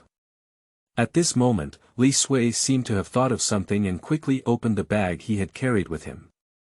He flipped back and forth between those bottles and cans. Used for malaria, diarrhea, trauma. Finally, he found a bottle among these medicine bottles that read, for typhoid fever. These medicines were found by Li Sui in the wooden box left by Zhu Yuanzhang. Thinking that he was about to go on a long journey and might need medicine, he did not hand them over to Qing Ji at the time, but carried them with him. Even if Xu Wenkui were to suffer from any illness and left so many silver notes for them, all he had to do was find a doctor. Li Sui poured out 2 dark yellow pills from the bottle and was about to give them to Jin Shiho.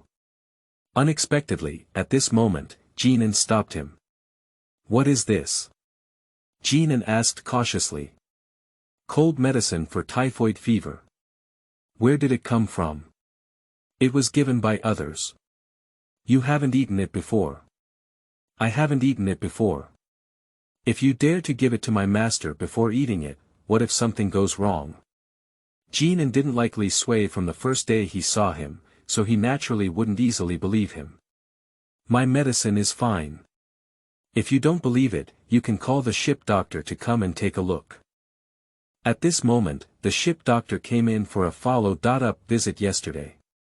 "It's really Chow Chow is here. Doctor, could you please take a look at this pill? Is it used to treat typhoid fever?" At this moment, Jingnan took the pill he had just taken from Li Sui's hand. "Do you think this is a pill for treating typhoid fever?" Upon hearing Jinnan's words, the ship doctor was greatly surprised. This is the first time that ship doctors have heard that elixirs can also treat typhoid fever. Since ancient times, doctors have always picked up a few medicinal herbs, boiled them in jars, and given them to patients to take. Refining elixirs is generally done by Taoist sorcerers, with a simple goal of exploring the secrets of immortality. As for using elixirs to treat diseases, this ship doctor had never heard of or seen anything before. This cannot be blamed on him. Since ancient times, doctors have been practicing medicine according to the records of medical books. And medical books will not talk about the method of refining pills. This is one of them. The second is that refining pills requires very strict requirements for raw materials and the required alchemy furnace. Even if one masters the art of alchemy, ordinary people cannot gather all the other necessary items. So, folk doctors will never refine pills to treat patients. However, Thai hospital is different. In order to solve the problem of inconvenient carrying of medicinal materials, Thai doctors imitated the Taoist alchemy technique and put the medicinal materials into a furnace to refine the pills. After multiple attempts, they finally mastered the accurate temperature. From then on, it became common for Thai hospital to refine pills, but of course, the common people would not know about these palace affairs. "This is he said it can treat wind and cold. I dare not be careless, so I asked the doctor to see if there is any problem with this pill." Jingnan pointed to Li Sui and said to the ship doctor, "There are ephedra, osmanthus twig, and gentiana macrophylla in this. These are indeed used to treat typhoid fever. But there are still a few herbs inside that I can't distinguish. So, I'm not sure if there's a problem with this pill." The ship doctor took the pill to his nose and sniffed it, frowning and saying to Jingnan and the others, "Did you hear me? You better take this medicine. I dare not risk my master's life. I can assure you that my medicine is definitely not a problem." "You guarantee it? What guarantee do you have?" So, the two of them started arguing. "All right, stop arguing. Give me the medicine."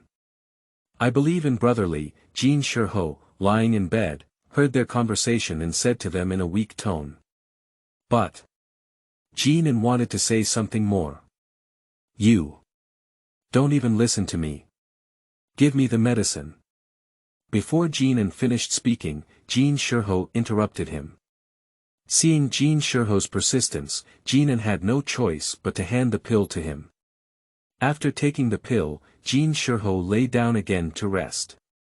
After taking the pill for 3 consecutive days, Jin Shiho's illness was cured.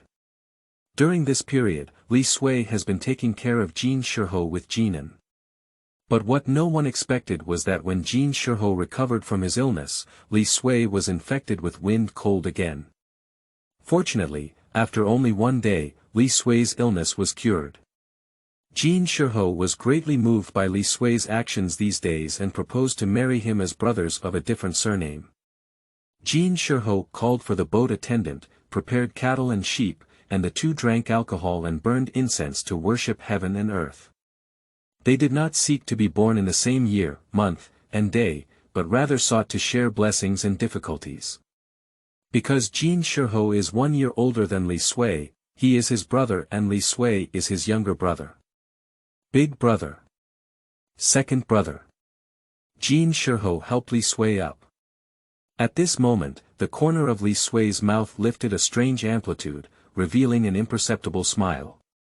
Everything is moving in the direction I expected, and it's not in vain that I soaked it in cold water for half an hour.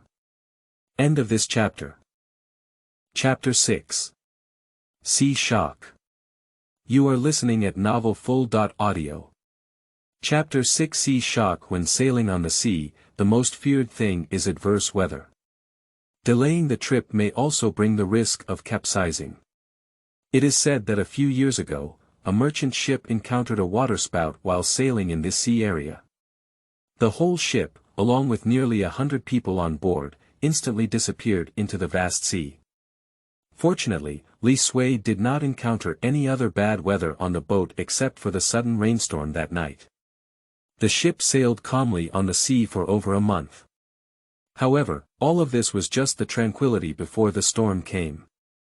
On this day, a large black ship sailed across from the merchant ship.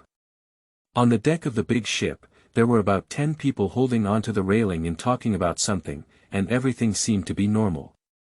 But when the black ship passed by the side of the merchant ship, something unexpected happened. A dozen or so people standing on the deck of the black ship suddenly threw iron claws at the merchant ship. With a loud sound, more than 10 iron claws hooked onto the railing of the merchant ship. The claws were exceptionally sharp and shimmered with cold light. The few people standing on the deck of the merchant ship were stunned, but before they could react, they saw more than 10 people rushing out of the cabin of the black ship. They placed wooden boards between the two ships and then rushed towards the merchant ship deck with sharp blades in hand. What's going on? Just as Jin Shiho was puzzled by the sudden swaying of the ship, he heard someone outside shouting, "No, pirates are coming." Immediately after, the sounds of crying, fighting, and the clash of swords mixed together.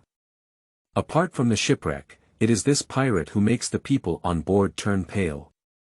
Pirates are a group of bandits active on the sea. They often rob merchant ships and towns at sea or along the coast. They kill people and steal goods, commit rape and plunder, and do all sorts of evil deeds. Pirates often commit crimes within groups, possessing their own armed forces, well-equipped, well-trained, and familiar with maritime routes. So the government has no way to deal with them. If a merchant ship encounters them at sea, they can only consider themselves unlucky. Hand over all your belongings. Before Li Sui and Jin Shiho could take any action, their door was kicked open by the pirates. Then, 4 pirates holding steel knives rushed in, and the leading pirates fiercely said to Li Sui and the others, "Just you guys." Jingnan suddenly had an extra iron rod in his hand, blocking in front of Jin Shiho and Li Sui, and said coldly to the pirates, "Brothers, did you hear what he said just now?" The pirate at the head pretended to be surprised and turned to his 3 accomplices, asking, "I heard it, he said it's up to us." Ha ha ha. Then a few pirates burst out laughing in unison. "Kid, Are you afraid you don't know who the grandfathers are yet? Or do you think you can stop us with just the stick in your hand? Ha ha ha. After hearing his words, the pirates burst into laughter again. At this moment, Jingnan took out a copper coin from his arms. What are you doing? The pirates were startled by Jinnan's sudden action. They instinctively took a few steps back. I hope you get out of this room before this copper coin lands. Otherwise. Jingnan threw the coin into mid-air. Brothers, don't listen to his nonsense, let's go. Under the command of the leading pirate, the four of them raised their swords and attacked Jingnan together. Oh, why is it so difficult to listen to others' advice? Jingnan sighed lightly, then the iron rod in his hand flew out and hit one of the criminal's chests. The criminal was instantly shaken away by a powerful force. Before the other three could recover, Jinnan's figure had already arrived in front of them, catching the iron rod that was still hovering in mid-air. He threw a stick at one of them and in an instant, another person fell to the ground. At this moment, one of the remaining pirates saw that Jinnan's back was exposed, so they raised their sword and pointed it directly at Jinnan's spine. But no one expected that Jinnan's back also seemed to have eyes growing. As the pirate raised his sword to chop, Jingnan quickly crouched down, shifted his center of gravity downwards, bent his left leg, and used his toes as the axis to exert force on his hips. His right leg fiercely swept towards the pirate's ankle. Oh my, the pirate fell to the ground in response. After dealing with the pirate, Jingnan took advantage of the situation and jumped up again, hitting another pirate with a stick. After being strongly attacked, the pirate immediately covered his stomach and rolled on the ground, unable to stand up anymore. The two pirates who initially fell had already stood up again.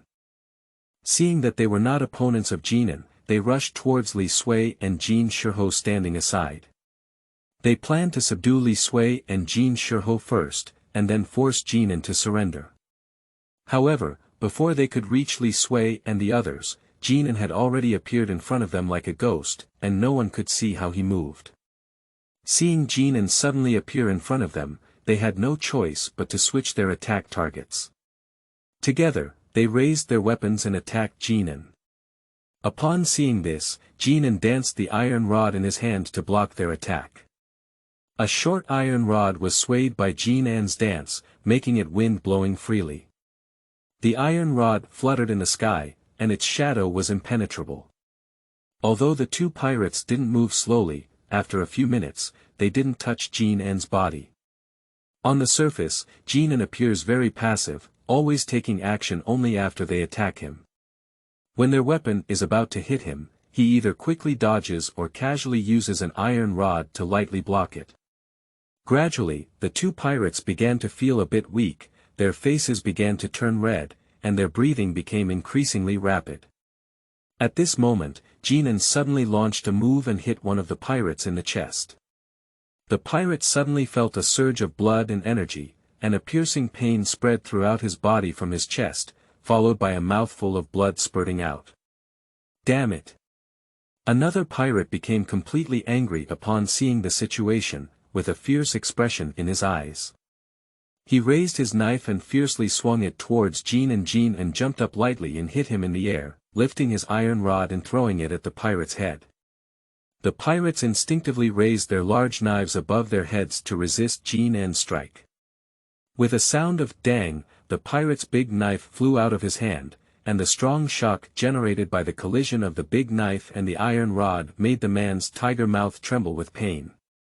Taking advantage of the situation, Jingnan struck again, and the pirate's massive body slammed fiercely onto the wall several meters away. With a loud bang, cracks as thick as arms spread across the wall, and the entire wall quickly collapsed. Li Sui could even feel a slight shaking of the entire hull. At this moment, the copper coin just now fell to the ground, and Jingnan bent down to pick it up. Are you a human or a ghost? One of the pirates asked Jingnan in horror. Jingnan did not answer him, but instead put the copper coin back into his pocket. In fact, although Jingnan is not a ghost, his reputation even scares ghosts. Because he was the terrifying, ghost-seeing sorrow, in the martial arts world 10 years ago. Guijian Cho has no name or surname. He is an orphan who was adopted by a killer organization since childhood. Later on, he learned the moves of all the masters in the organization and gained increasing fame in the martial arts world, especially skilled in using swords. His unique soul-devouring sword technique was as fast as lightning and could kill invisibly, and no one could escape from his sword. Later, Jianghu by Shaoxing released a list of Jianghu assassins, with Guijian Cho ranking first. Guijian Cho obeys the orders of his employer to kill without asking for any reason. There are countless people in the martial arts world who have died at his hands, including those from prestigious families and righteous sections. Later, in order to avenge the deceased disciples, the 8 major sects formed the Avengers Alliance and besieged Guijian Cho. The Great War lasted for 3 days and 3 nights, and in the end, Guijian Cho fell off a cliff while fleeing due to being outnumbered. Perhaps it's because of the ghost's worrisome fate that he shouldn't die. Below the cliff he fell from is a pond. The water flow reduced the force of his descent, so he just fainted and did not die. Later, Guijian Cho was rescued by Jin Shiho who passed by this place. During that time, Jin Shiho personally took care of Guijian Cho, who was seriously injured. After waking up, Guijian Cho was deeply moved and decided to only follow Jin Shiho's lead. After learning about Guijian Cho's past, Jin Shiho found a corpse from Yizhuang that resembled Guijian Cho's appearance, creating the illusion that Guijian Cho had fallen off a cliff and died. Later, he spent a lot of money to comfort the families of those who died under the sword of Guijian Cho. This controversy was finally quelled, and the name Guijian Cho was gradually forgotten by people. Later, Jin Shiho renamed Guijian Cho Jingnan. The reason for giving him this name is to hope that he will no longer be troubled by past events and can feel at ease. Jingnan also abandoned his sword and used a stick at the request of Jin Shiho. This is also the reason why the 4 pirates are still breathing. If it weren't for their promise to Jin Shiho not to harm people's lives recklessly, they might have already met the King of Hell. Since Jingnan followed Jin Shiho has taken him with him wherever he goes. Although they were nominally masters and servants, Jin Shiho treated Jingnan as if he were brothers. Only a few martial arts experts in the martial arts world surpass Jingnan, which is why Jin Shiho dares to go to Korea with only 1 follower. Good Kung Fu. At this moment, a man clapped his hands and walked in, followed by several people holding steel knives. It seemed that he was the leader of this group of pirates. Li Sui scrutinized the man carefully and saw that he had a slender figure, fair skin as jade, sword eyebrows piercing into his temples, and was exceptionally handsome. There is no pirate-like appearance. Big brother. The 4 pirates who had just climbed up from the ground trembled unconsciously when they saw the man in front of them. The leading man ignored the 4 people and looked at Jingnan, clasping his fists and saying, "Chenzui, the leader of the Black Pearl Pirate Regiment, have not yet consulted your esteemed name." Jingnan said coldly. "Chenzui. How could he be here?" Upon hearing the name, Li Sui furrowed his brow. End of this chapter. Chapter 7.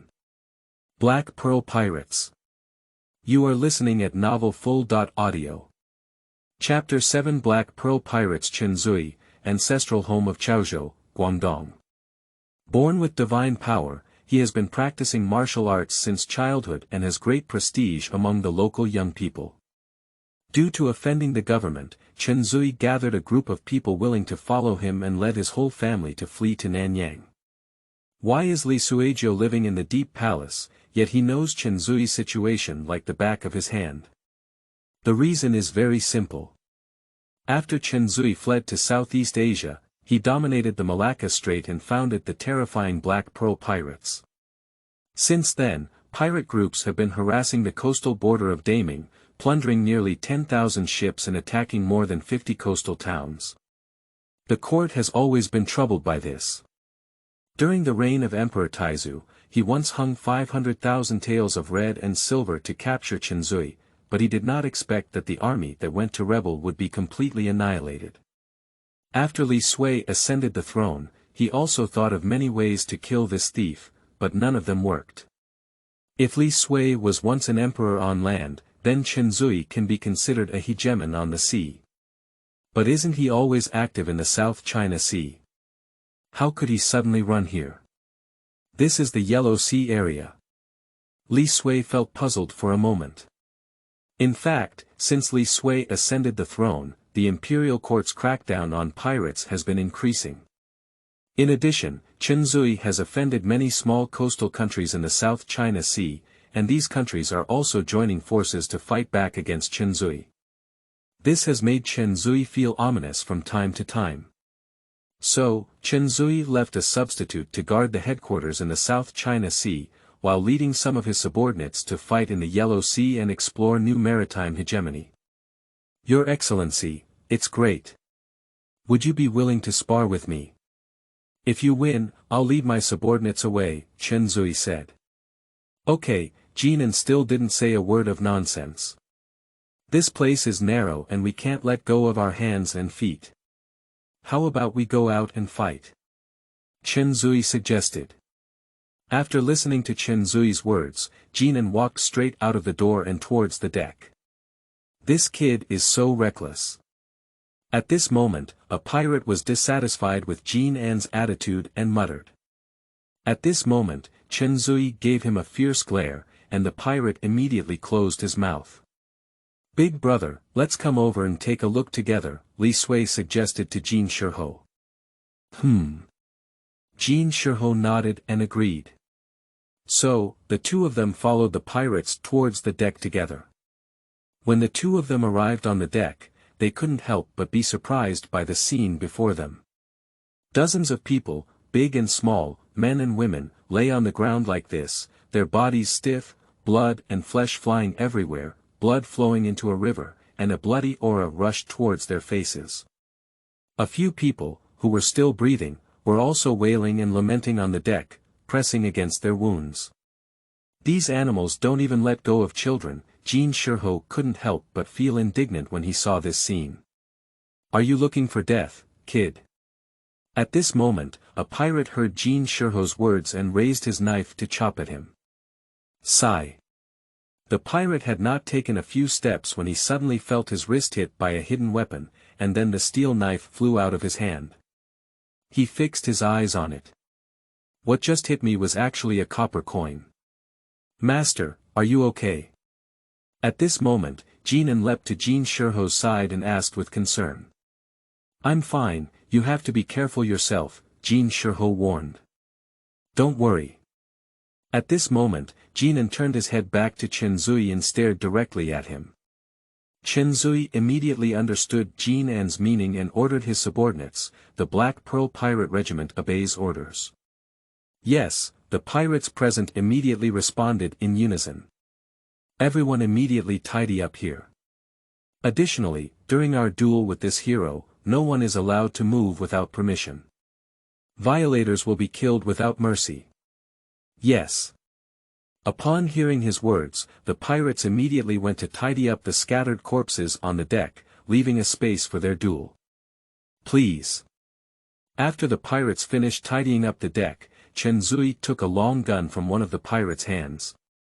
He understood the principle of 1 inch long and 1 inch strong, and when dealing with experts like Jingnan, he had to exert all his strength from the beginning. Chenzui understood the truth, and Jingnan naturally also understood it.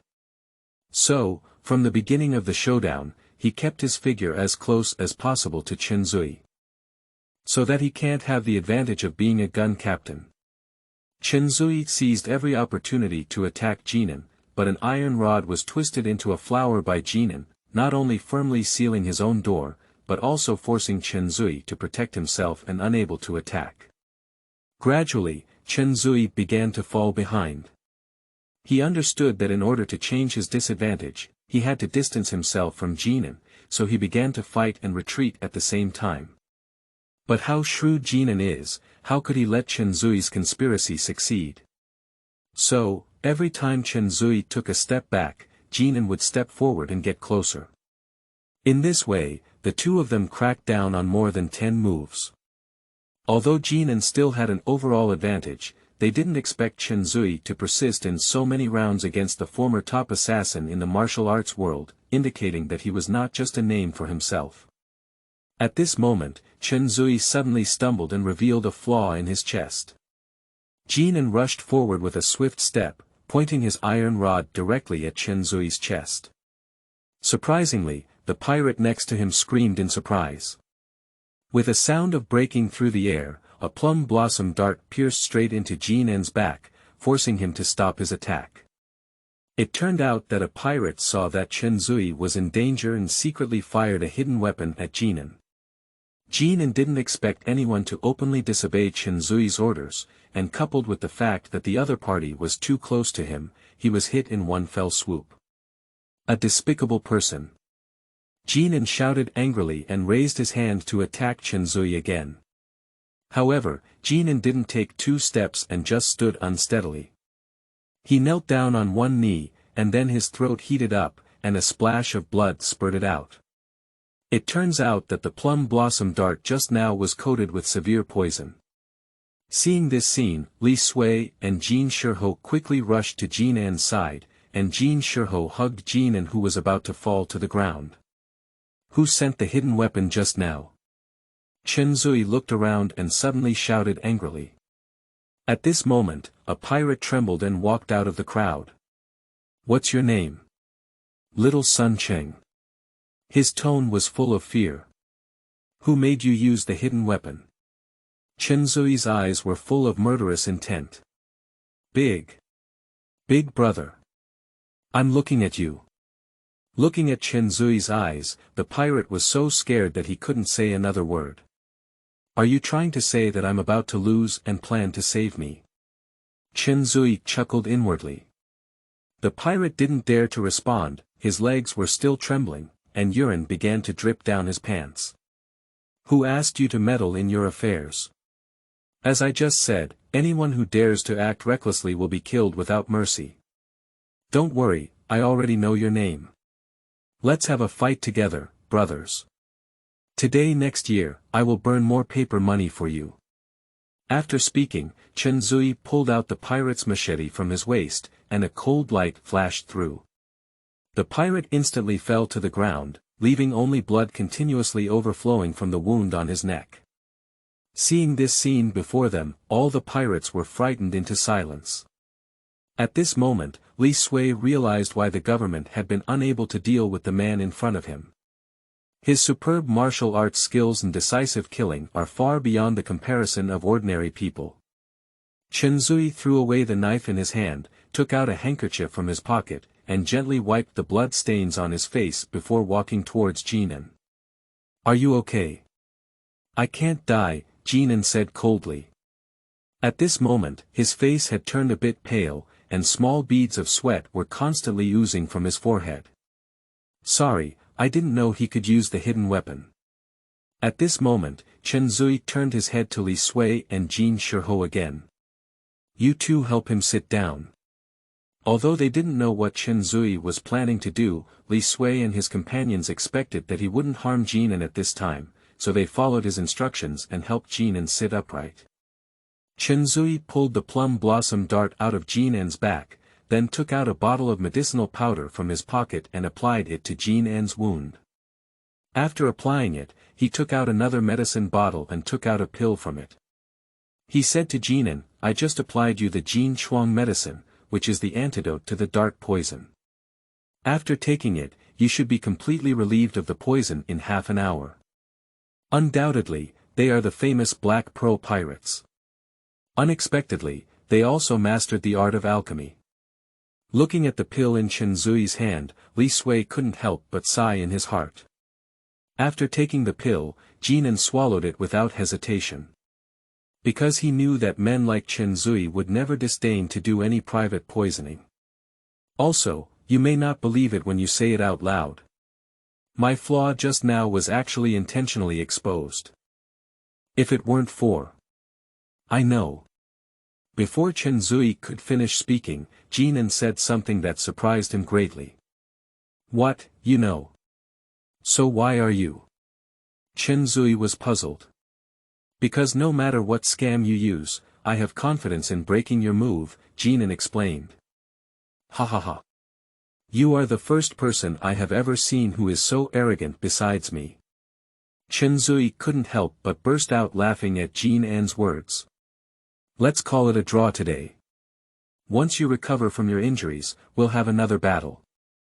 Always be with me, Jingnan agreed to Chen Zui's words. Big brother, what should we do next? At this moment, a pirate walked up to Chen Zui and asked for his advice.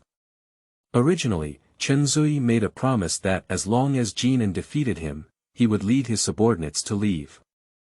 But this battle ended in a draw because Jingnan was attacked from behind. This is a bit difficult to handle. My own side is already a bit guilty, and if I continue to rob here, it is morally unacceptable. But even if we leave like this, it's difficult to explain to our subordinates. Looking at the survivors on the ship, Chen Zui said, all right, I'll set a difficult problem for everyone present. As long as any of you can solve this problem, then all of you can survive. Otherwise, don't blame Chen for being ruthless. After listening to his words, the air on the entire ship suddenly froze, and no one knew what kind of difficulties this murderous demon would face, nor did anyone know what fate awaited them. End of this chapter. Chapter 8. Boarding. You are listening at novelfull.audio. Chen Zui said solemnly, listen up, everyone. I will only talk about the topic once. Next. If you tell me the truth, then you will be cut to death by random knives.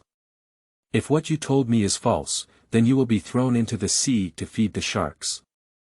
So what should you say to me? I'll only give you a stick of incense. If no one gives me an answer after a stick of incense, you'll both die. At this moment, Chen Zui gave a glance to a pirate beside him. The pirate immediately understood his meaning and took out a delicate small incense burner and a candle from his arms, then placed it on the ground to burn incense. No one can understand why these pirates are still carrying incense candles when they go out. Does this group of murderous big demons burn incense and worship Buddha every time they act, in order to pray for their smooth operation? Or is it that Chen Zui often likes to play games that bet on human life? Thinking is frightening. How should someone answer this? Yeah, no matter how you answer, it's a dead end. He's just trying to make us happy. The deck, which was still silent just now, suddenly exploded like a pot, and those who survived the disaster began to discuss it in a lively manner. Chen Zui observed the expressions on those faces, revealing a subtle and eerie smile. I'll come. At this moment, a person walked out first. Judging from his appearance, he should be a person who has read books for several years. Oh, it's quite fast. I didn't expect someone to come up with an answer so quickly. Come on, talk about it. Chen Zui's words revealed a hint of surprise. Mr. Chen Zui is handsome and elegant, charming, with a jade tree facing the wind. Everyone loves him, and flowers bloom with a majestic and elegant demeanor. He is known for his extraordinary bravery, righteousness and martial arts skills. He is like Panin, and his emotions are like Songyu, making him more talented than Zijian. The most important thing is that he has a kind heart, and he is reluctant to kill us. The man said a lot of compliments in one breath. This person wished he could use all the good words he could think of on Chen Zui. This person is indeed skilled at calculating, and he believes that everyone likes to listen to good words, even Chen Zui is no exception. As long as Chen Zui acknowledges the praise given to him earlier, he will have to admit the statement that he cannot bear to kill everyone, and then everyone can survive. Am I so outstanding? Ha ha ha. Chen Zui couldn't help but laugh up at his words. Thank you for wearing such a big high hat for me. But Chen Zui suddenly changed his tone. You said something wrong earlier, you said I am both skilled in literature and martial arts. I'm sorry, although Chen has some expertise in martial arts, he doesn't know how many big characters are there. This can also be considered as a combination of literature and martial arts. Secondly, do you think I have a kind heart? Well, I have to ask you, if I really want a kind heart, why would I still be a pirate? So, if you lied, I'm sorry. Someone, throw him into the sea to feed the fish. The flame of hope that had just ignited in everyone's hearts was instantly extinguished. No one would have imagined that Chen Zui did not shy away from the fact that he was illiterate and even declared it to the public. He truly deserves to be a hero of his generation. Please spare your life, sir. Although the man begged hard, he still couldn't escape the fate of death. The two pirates directly lifted him up and threw him into the sea. Seeing the scene before me, the entire deck regained a deathly silence. Is there anyone else who wants to give it a try? There's not much time left for you, Chen Zui said, pointing to the incense that had already burned half of the way in the incense burner. Who dares to try it easily after experiencing the scene just now? No one can guarantee that their answer will be better than that person just now. Although one must die early or late, one can live an extra moment now. Still a deathly silence. I have the answer now. At this moment, a sound like a stone thrown into the water caused ripples. Everyone's gaze suddenly shifted to Li, who said this sentence. Are you sure? If you're wrong, that person just now will be your fate. Don't worry, I won't die. Li Sui's words were full of confidence. Okay, tell me your answer. Chen Zui looked straight at him. We will be thrown into the sea to feed the sharks, Li Sui said calmly. This statement immediately caused a huge uproar on the scene. Are you too vicious? Who's going to accompany you to feed the sharks? If you're going, go yourself. Why do you want to pull us to death? I curse you for having a child without a butt. On the deck, a burst of curses and curses suddenly sounded. Close your mouth, all of you, Chen Zui suddenly roared. The person who was still making noise just now heard Chen Zui's voice and immediately obediently closed their mouth, and the scene instantly became quiet. These people are really biting LV Dongbin, not even knowing that you just saved them. Chen Zui turned his gaze to Li Sui again. So, I passed the level. Li Sui said calmly. That's natural. If I say you're telling the truth, then you should be thrown into the sea and fed to the fish as you said. But this contradicts what I said before about chopping you to death with a random knife. Similarly, if I say what you said is false, then I have also made a logical mistake. You are the first person in so many years to solve my problem, amazing. Chen Zui greatly appreciated Li Sui. Oh, I see. I've already said that this young master doesn't look like that kind of person. This young master is really clever. After listening to Chen Zui's explanation, everyone suddenly realized that the curses just now had turned into words of praise. Second brother, there really is you. At this moment, Jin Shiho also walked up to Li Sui and patted his shoulder. Big brother is too praised. At this moment, Li Sui turned his gaze to Chen Zui again. Please fulfill your promise and lead your subordinates away. Don't worry, what Chen said naturally counts. After listening to Chen Zui's words, everyone finally breathed a sigh of relief. Just when everyone thought this matter was over, Chen Zui's next words surprised everyone.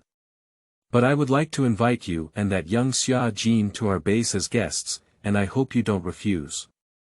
He pointed to Jingnan not far away and said to Li Sui. What if I refuse? At this moment, Jingnan walked over and once again revealed the iron rod in his hand. Young Xia Jin, I advise you not to act recklessly at this time, otherwise the wound will tear again, and my good Jin Chuang medicine will be in vain. At this moment, all the pirates also drew their swords and pointed towards Jingnan. Do you think these useless people can stop me? Jingnan said with a fierce expression as he looked at the pirate pulling his sword in front of him. Who asked you to draw the knife? If you don't put it down yet. After listening to Chen Zui's words, Everyone immediately put down their swords because no one wanted to become the second Sun Cheng. After saying these words, Chen Zui apologized to Jingnan and said, "Young Xia Jin, what are you talking about? You see, I didn't say a word just now. It was all these stupid guys who made their own decisions.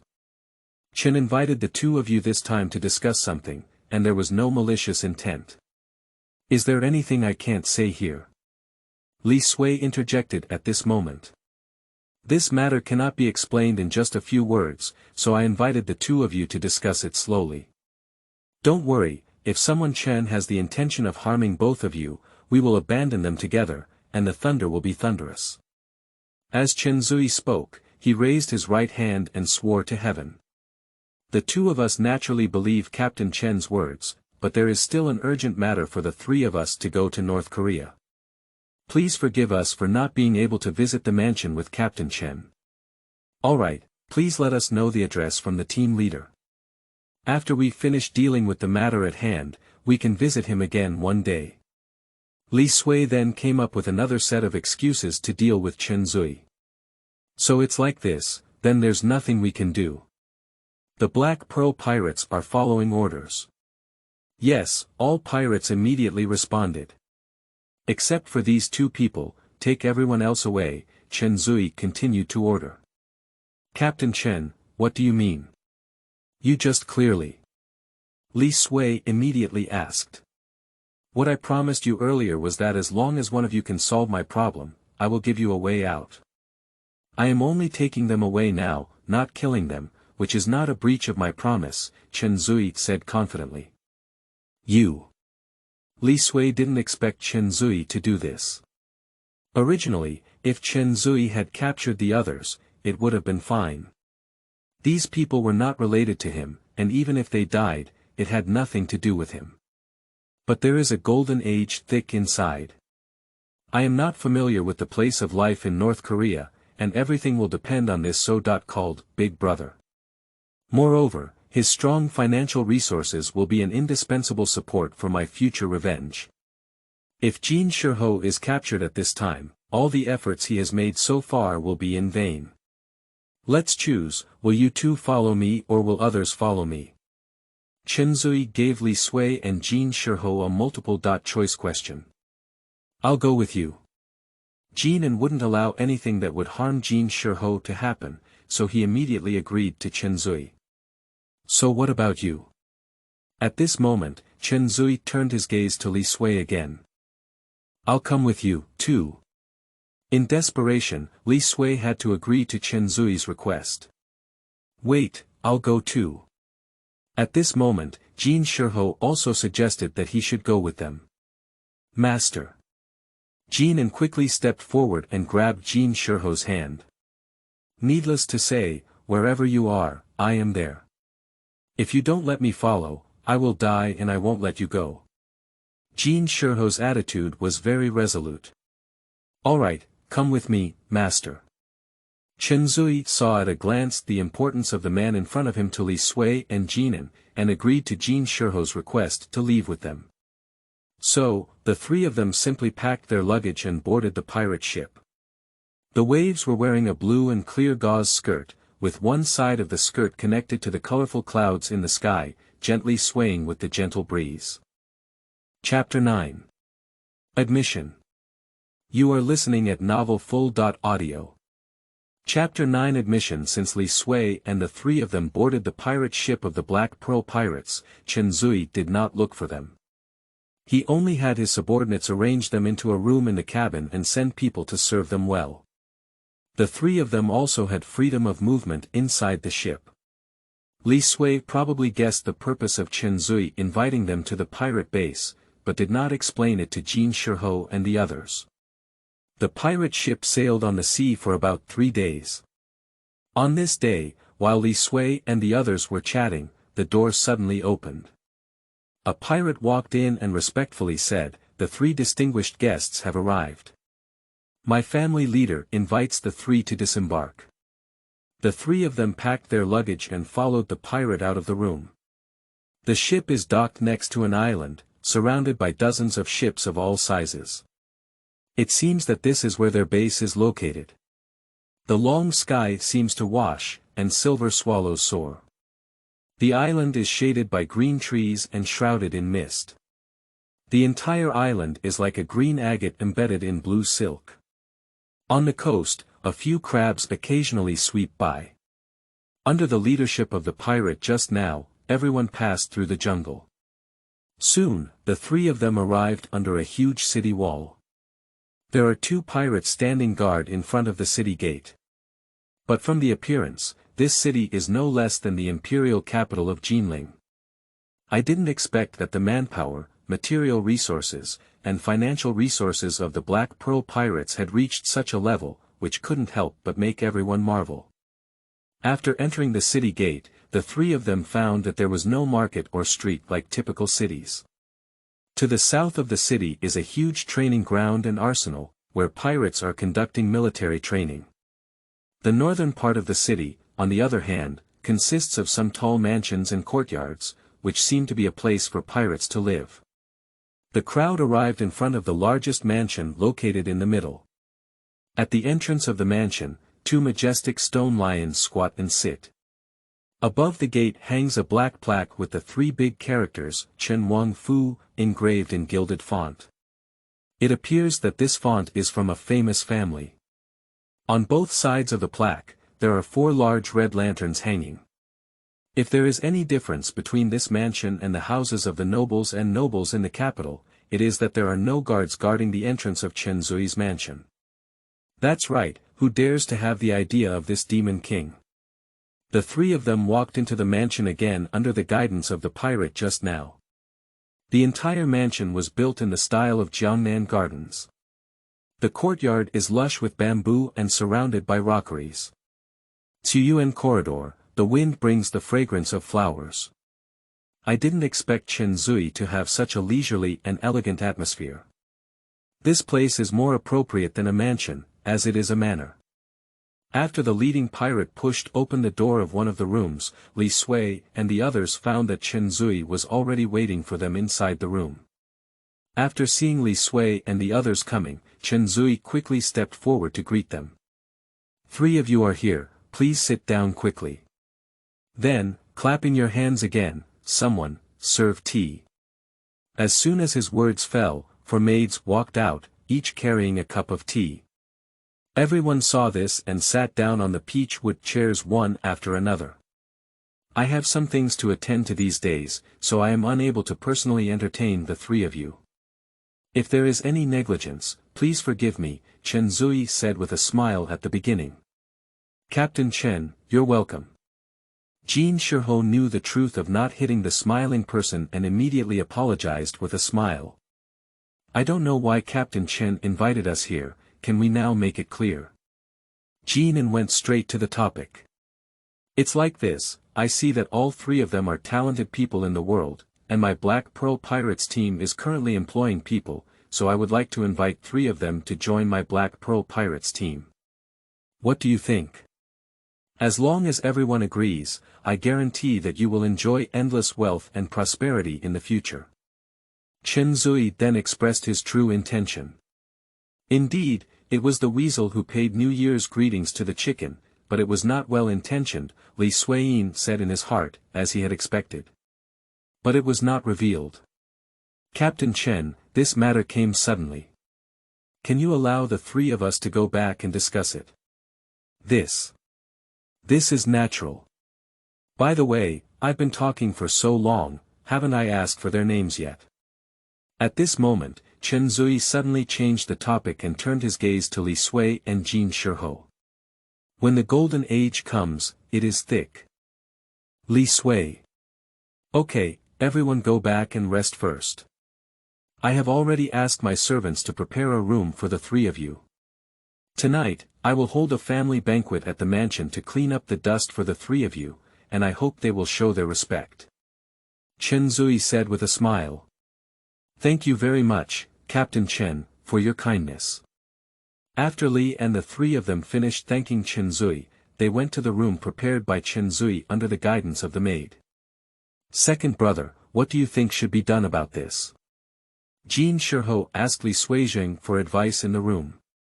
Based on the current situation, I estimate that Chenzui will definitely not let us leave.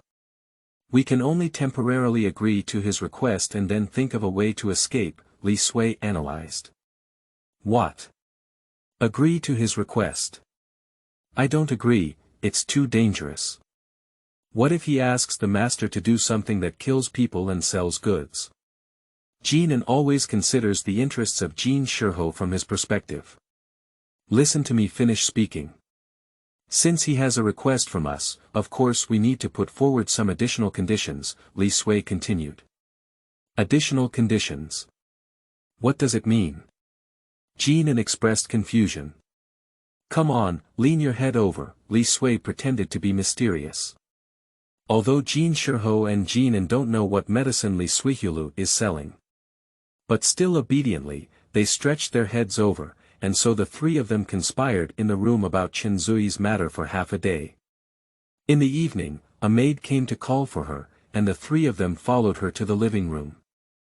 When the three of them arrived at the living room, they found that Chenzui was already waiting for them there. Beside him sat a little boy who was 11 or 12 years old. Everyone is here, please take a seat. After seeing Li and the three of them coming, Chenzui quickly stood up and asked them to sit down. Here, let me introduce you. This is the filial piety of a dog. After the three of them sat down, Chenzui pointed to the little boy next to him and introduced him to Li Sui-san. Xiaojie, why don't you get up and salute your three uncles? Chenzui then said to the boy. What are they, why should I bow to them? The boy's tone was full of disdain. Upon hearing his words, Li Sui and the others couldn't help but look at each other, not expecting such a young child to be so arrogant and unrestrained. I can't believe how this world-renowned pirate leader educated his children. Upon hearing his son's words, Chenzui's face suddenly changed. Even if you're usually impolite, don't take a look at what occasion this is. Apologize to the three uncles quickly. Apologize yourself and say, I've already arrived. If there's nothing else, I'll leave first. After that, Chen Xiaojie stood up and was about to leave. You. Chenzui couldn't help but feel angry and raised his palm. You hit me, you better slap me to death so that I can go see my mother, Chen Xiaojie said without any fear. Upon hearing Chen Xiaojie's words, Chenzui's heart was immediately touched by something. He slowly put down his raised palm and said, Someone, take the young master back to his room. The gap between Chenzui and his son is not shallow, it seems that he needs to plan carefully. Li Sui suddenly recognized Chenzui's weakness. I'm really sorry, I apologize to the three of you. It's all my fault for spoiling this rebellious son in my daily life. It's okay. Young master is still young, just give him more education, Jin Shiho comforted. Oh, I hope so, Chenzui's tone showed a hint of helplessness. By the way, after discussing what Captain Chen said this morning, we have decided to agree. Are you serious? Upon hearing Li Sui's words, Chenzui suddenly turned his worries into joy. However, we have three conditions and hope that Captain Chen can agree, Li Sui continued. As long as I can do it, not to mention 3, what about 3,000? The first point is that only me and Jingnan have joined the Black Pearl Pirates group, and my elder brother Jin Shiho is not involved in it. Captain Chen must not make it difficult for him. Okay, I promise. Don't worry, everyone. From now on, all members of my Black Pearl Pirate Squad will treat Brother Jin as a guest of honor, and I will be responsible for all expenses related to Brother Jin within our team. Seeing that Li Sui and Jingnan agreed to join their own pirate group so quickly, Chenzui agreed to Li Sui's first request without hesitation. Originally, he only had feelings for Li Sui and Jingnan himself. Chenzui believed that if he could have the intelligence of Li Sui and the martial arts of Jingnan, so it will be of great benefit to the development of the Black Pearl Pirates. My original plan was to bring Li and the two of them to the island in exchange for benefits. On their own territory, they cannot leave and will eventually yield to themselves. Even if one day things go to their worst, it's easy to solve the two on the spot. What one cannot obtain oneself cannot be allowed to fall into the hands of others to deal with oneself. As for Jin Shiho, it is already optional. At least so far, Chen Zui has not found any merit in Jin Shiho. If he doesn't want to join, then he won't want to join. It's just a matter of having multiple people and a pair of chopsticks, which is not a big deal for the Black Pearl pirates. However, he never expected that the most valuable one among the three would actually be the most inconspicuous Jin Shiho. Not to mention controlling Jin Shiho is equivalent to truly controlling Jingnan. His strong family business alone cannot be compared to 10 Black Pearl pirates. What is the second point? Chen Zui continued to ask. The second point is that I am only responsible for providing advice for you, and Jingnan is only responsible for defense. We will not participate in the specific act of killing or smuggling. Sure. There were so many people under his command that there was no need for two more to charge into the battle. Chen Zui readily agreed. Thirdly, we hope that in the future, we will continue to refer to you as the team leader without changing our way of addressing you.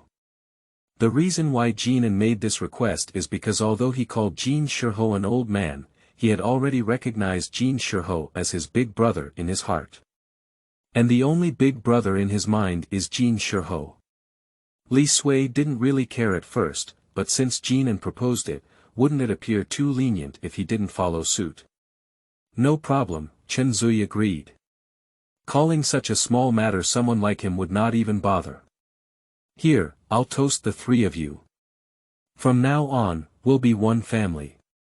Chen Zui raised his glass to Li Sui-san. Li Sui and the three of them also raised their wine glasses when they saw this. In this way, Li Sui and Jingnan became members of the Black Pearl Pirates, while Jin Shiho became a guest of honor for the Black Pearl Pirates. End of this chapter. 10, Chapter 10 Competition. You are listening at novelfull.audio. Chapter 10 Competition. Today, Chen Zui called Li Sui to the hall. Military advisor, take a look at how we should capture the kingdom of Dayu. Chen Zui pointed to the map and asked Li Sui.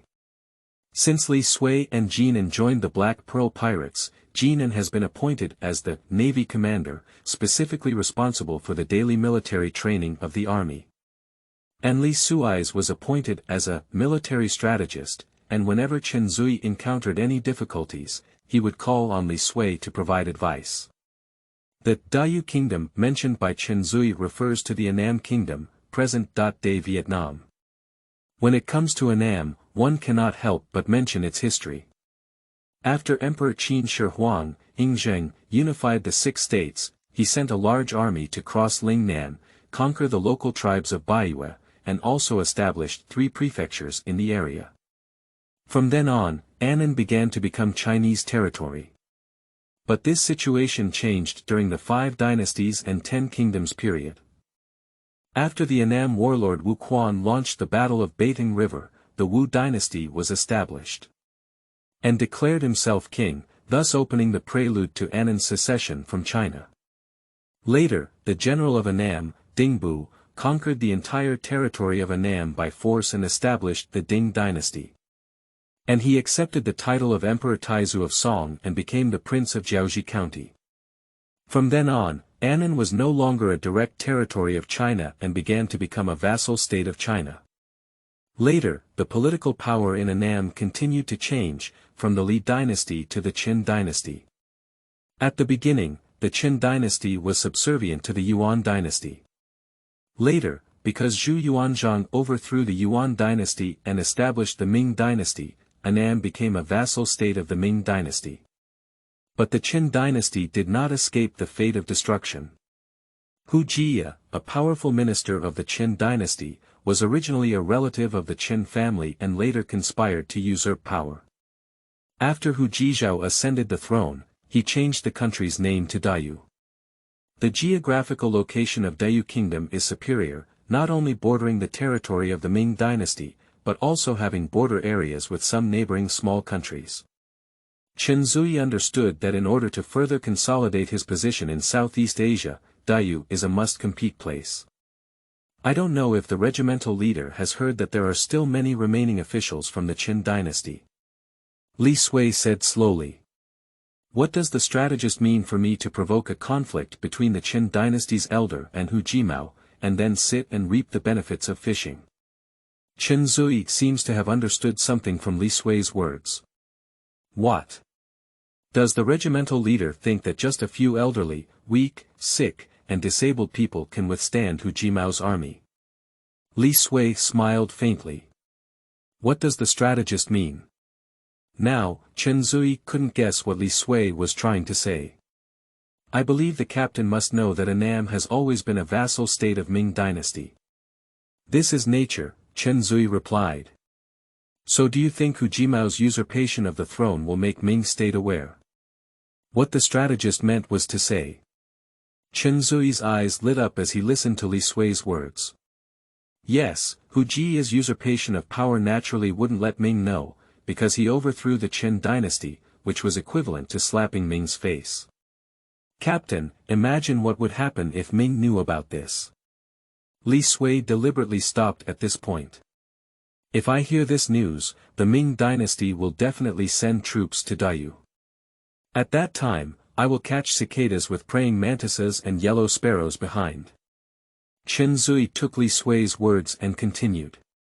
So, what the commander needs to do now is to find someone to infiltrate the kingdom of Dayu, find the remnants of the Qin dynasty, and then escort them safely to the Ming dynasty to meet with the Ming emperor, and then the big deal can be achieved.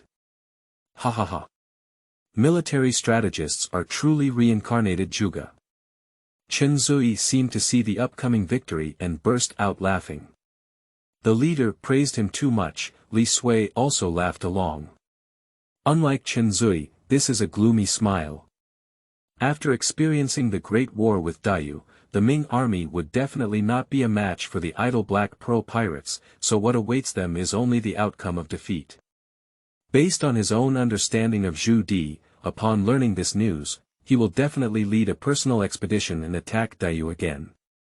At that time, I will suggest Chenzui or other forces to launch a surprise attack on the imperial capital. So by then, Emperor Zhu Di should have finished his job. If nothing unexpected happens, Li Sui can quickly complete his revenge against Zhu Di, but even Li Sui himself did not expect this opportunity to come so soon. Master, the young master knocked the master unconscious with a wooden stick from behind the door and then escaped from the door. At this moment, a maid hurriedly ran in to report to Chenzui. Ah! Chenzui let out a long sigh after listening to the maid's words. Isn't the leader sending someone out to find the young master? Li Sui expressed confusion. No need, he hasn't been like this twice or once. If he goes out and goes crazy, he will come back on his own. He doesn't attend classes well every time. How can he continue like this? I originally planned to let him get an academic title, this rascal. Getting an official position. Upon hearing Chenzui's words, Li Sui was taken aback. Don't be afraid of 10,000, just be afraid of the unexpected. There is always a risk in making a living on the edge of the knife, and I may not be killed one day. So, I originally planned to send him away in another year or two and let him change his identity and live a good life. If he could get an official title, it would be in case one day I die, he would have the ability to take care of himself. But to his surprise, this rebellious son refused to study hard. I have already changed several gentlemen. Chenzui looked disappointed. Why don't you let me give it a try? Li Sui suddenly said. Can a military strategist still teach? Chenzui was surprised when he heard Li Sui's words. The young master should be more than enough, Li Sui said confidently. Li stayed with the imperial family and learned the 5 classics and 6 arts from a famous teacher since childhood, all of which were successful. He was deeply loved by Zhu Yuanzhang, and as a result, he was immediately appointed as the crown prince after his father's death. To be honest, the talent of an average teacher cannot match that of Li Sui.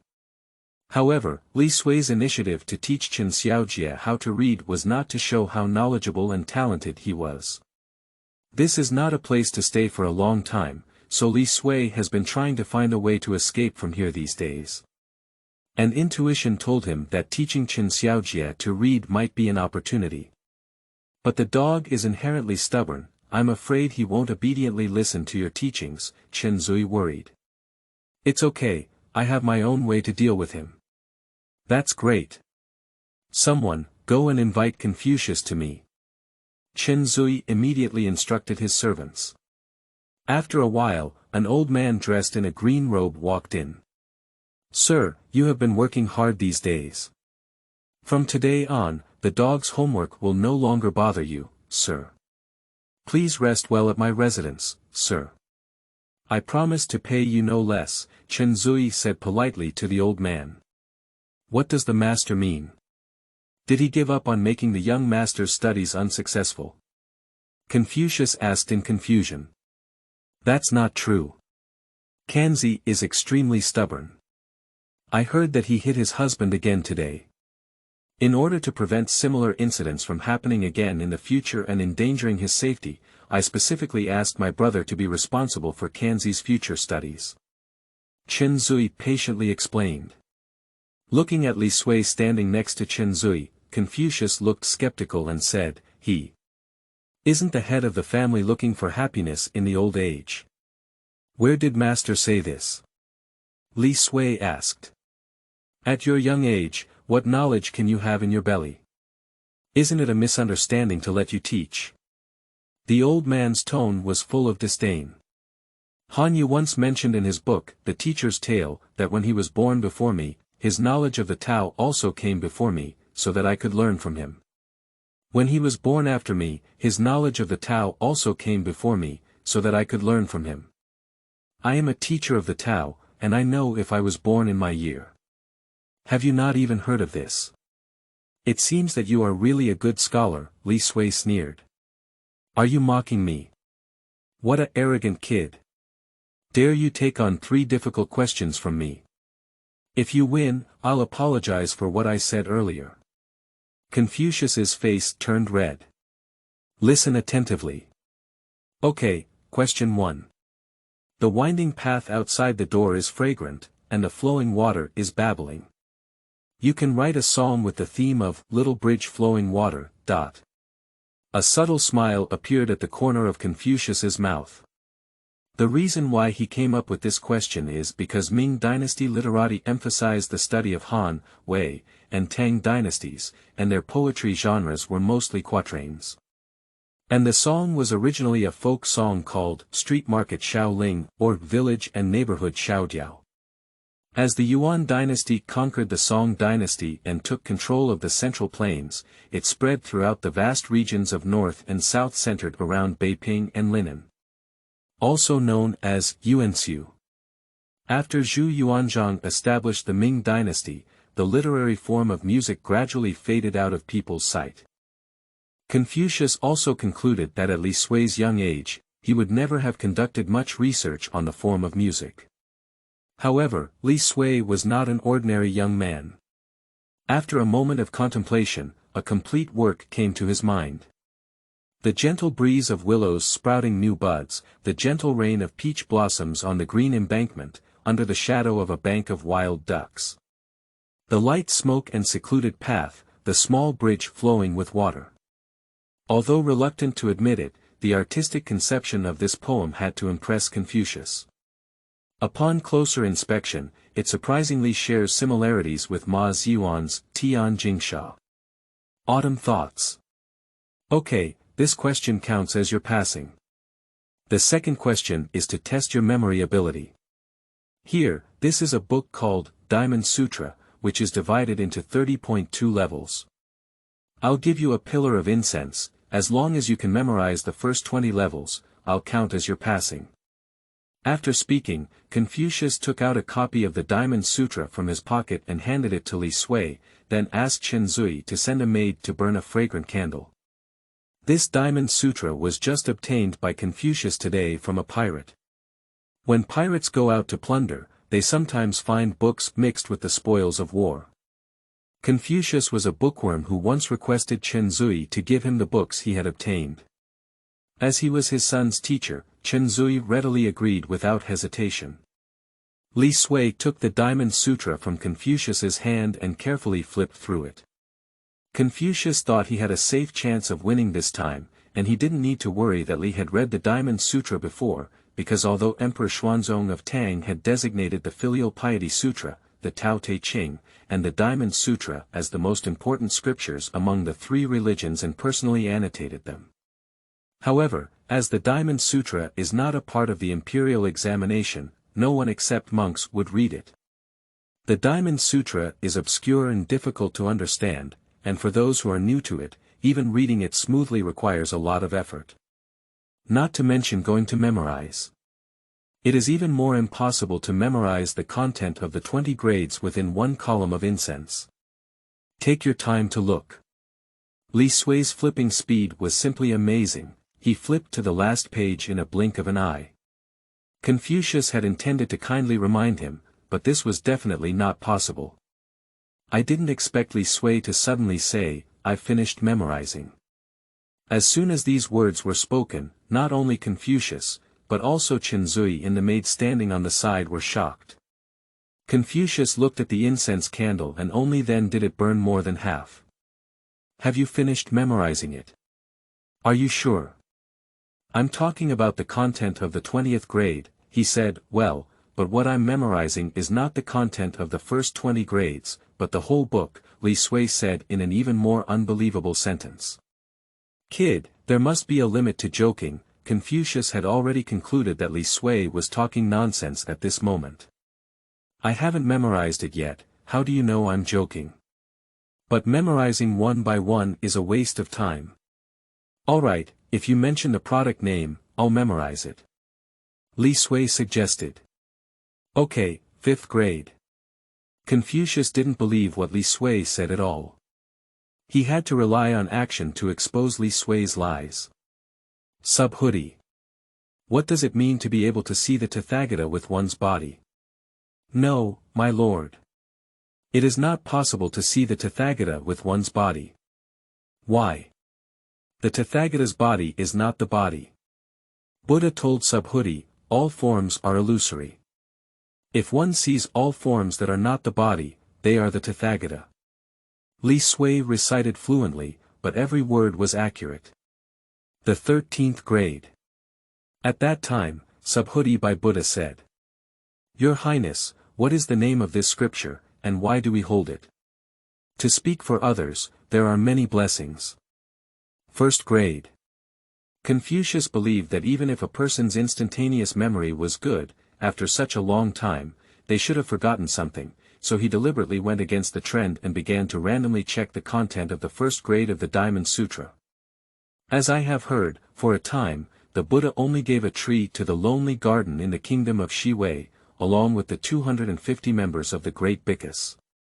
At that time, when the Buddha was eating, he dressed in clothes and held a bowl, and went to the great city of Shiwei to beg for food. He begged in the city one after another, and even arrived at his place. After finishing his meal, he collected his clothes and bowl, washed his feet, and sat down on his seat. To Confucius' surprise, Li Sui memorized every word accurately. The 20th. 1st grade. Confucius began to doubt his ears. Subhoodie. Do not say that the Tathagata is doing mindfulness. I should have a statement. Do not do mindfulness. Why? Those who are sentient beings, the Tathagata says that they are not sentient beings, but are named sentient beings. 29th grade. At this moment, Confucius' hand holding the Diamond Sutra began to tremble. Subhoodie. If someone says, if the Tathagata comes, goes, sits, or lies down, it is because people do not understand what I am saying. Why is it so? The Tathagata has neither been nor gone, hence its name. Li Sui Jing recited it word for word. Upon hearing this, old Master Kong couldn't help but feel a chill in his spine and his legs became weak, almost falling down.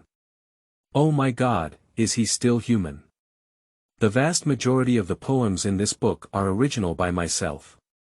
It may be difficult to climb the elegant hall, please forgive me. As for the content of the Diamond Sutra, you can ignore it directly, just laying the groundwork for the subsequent plot. End of this chapter.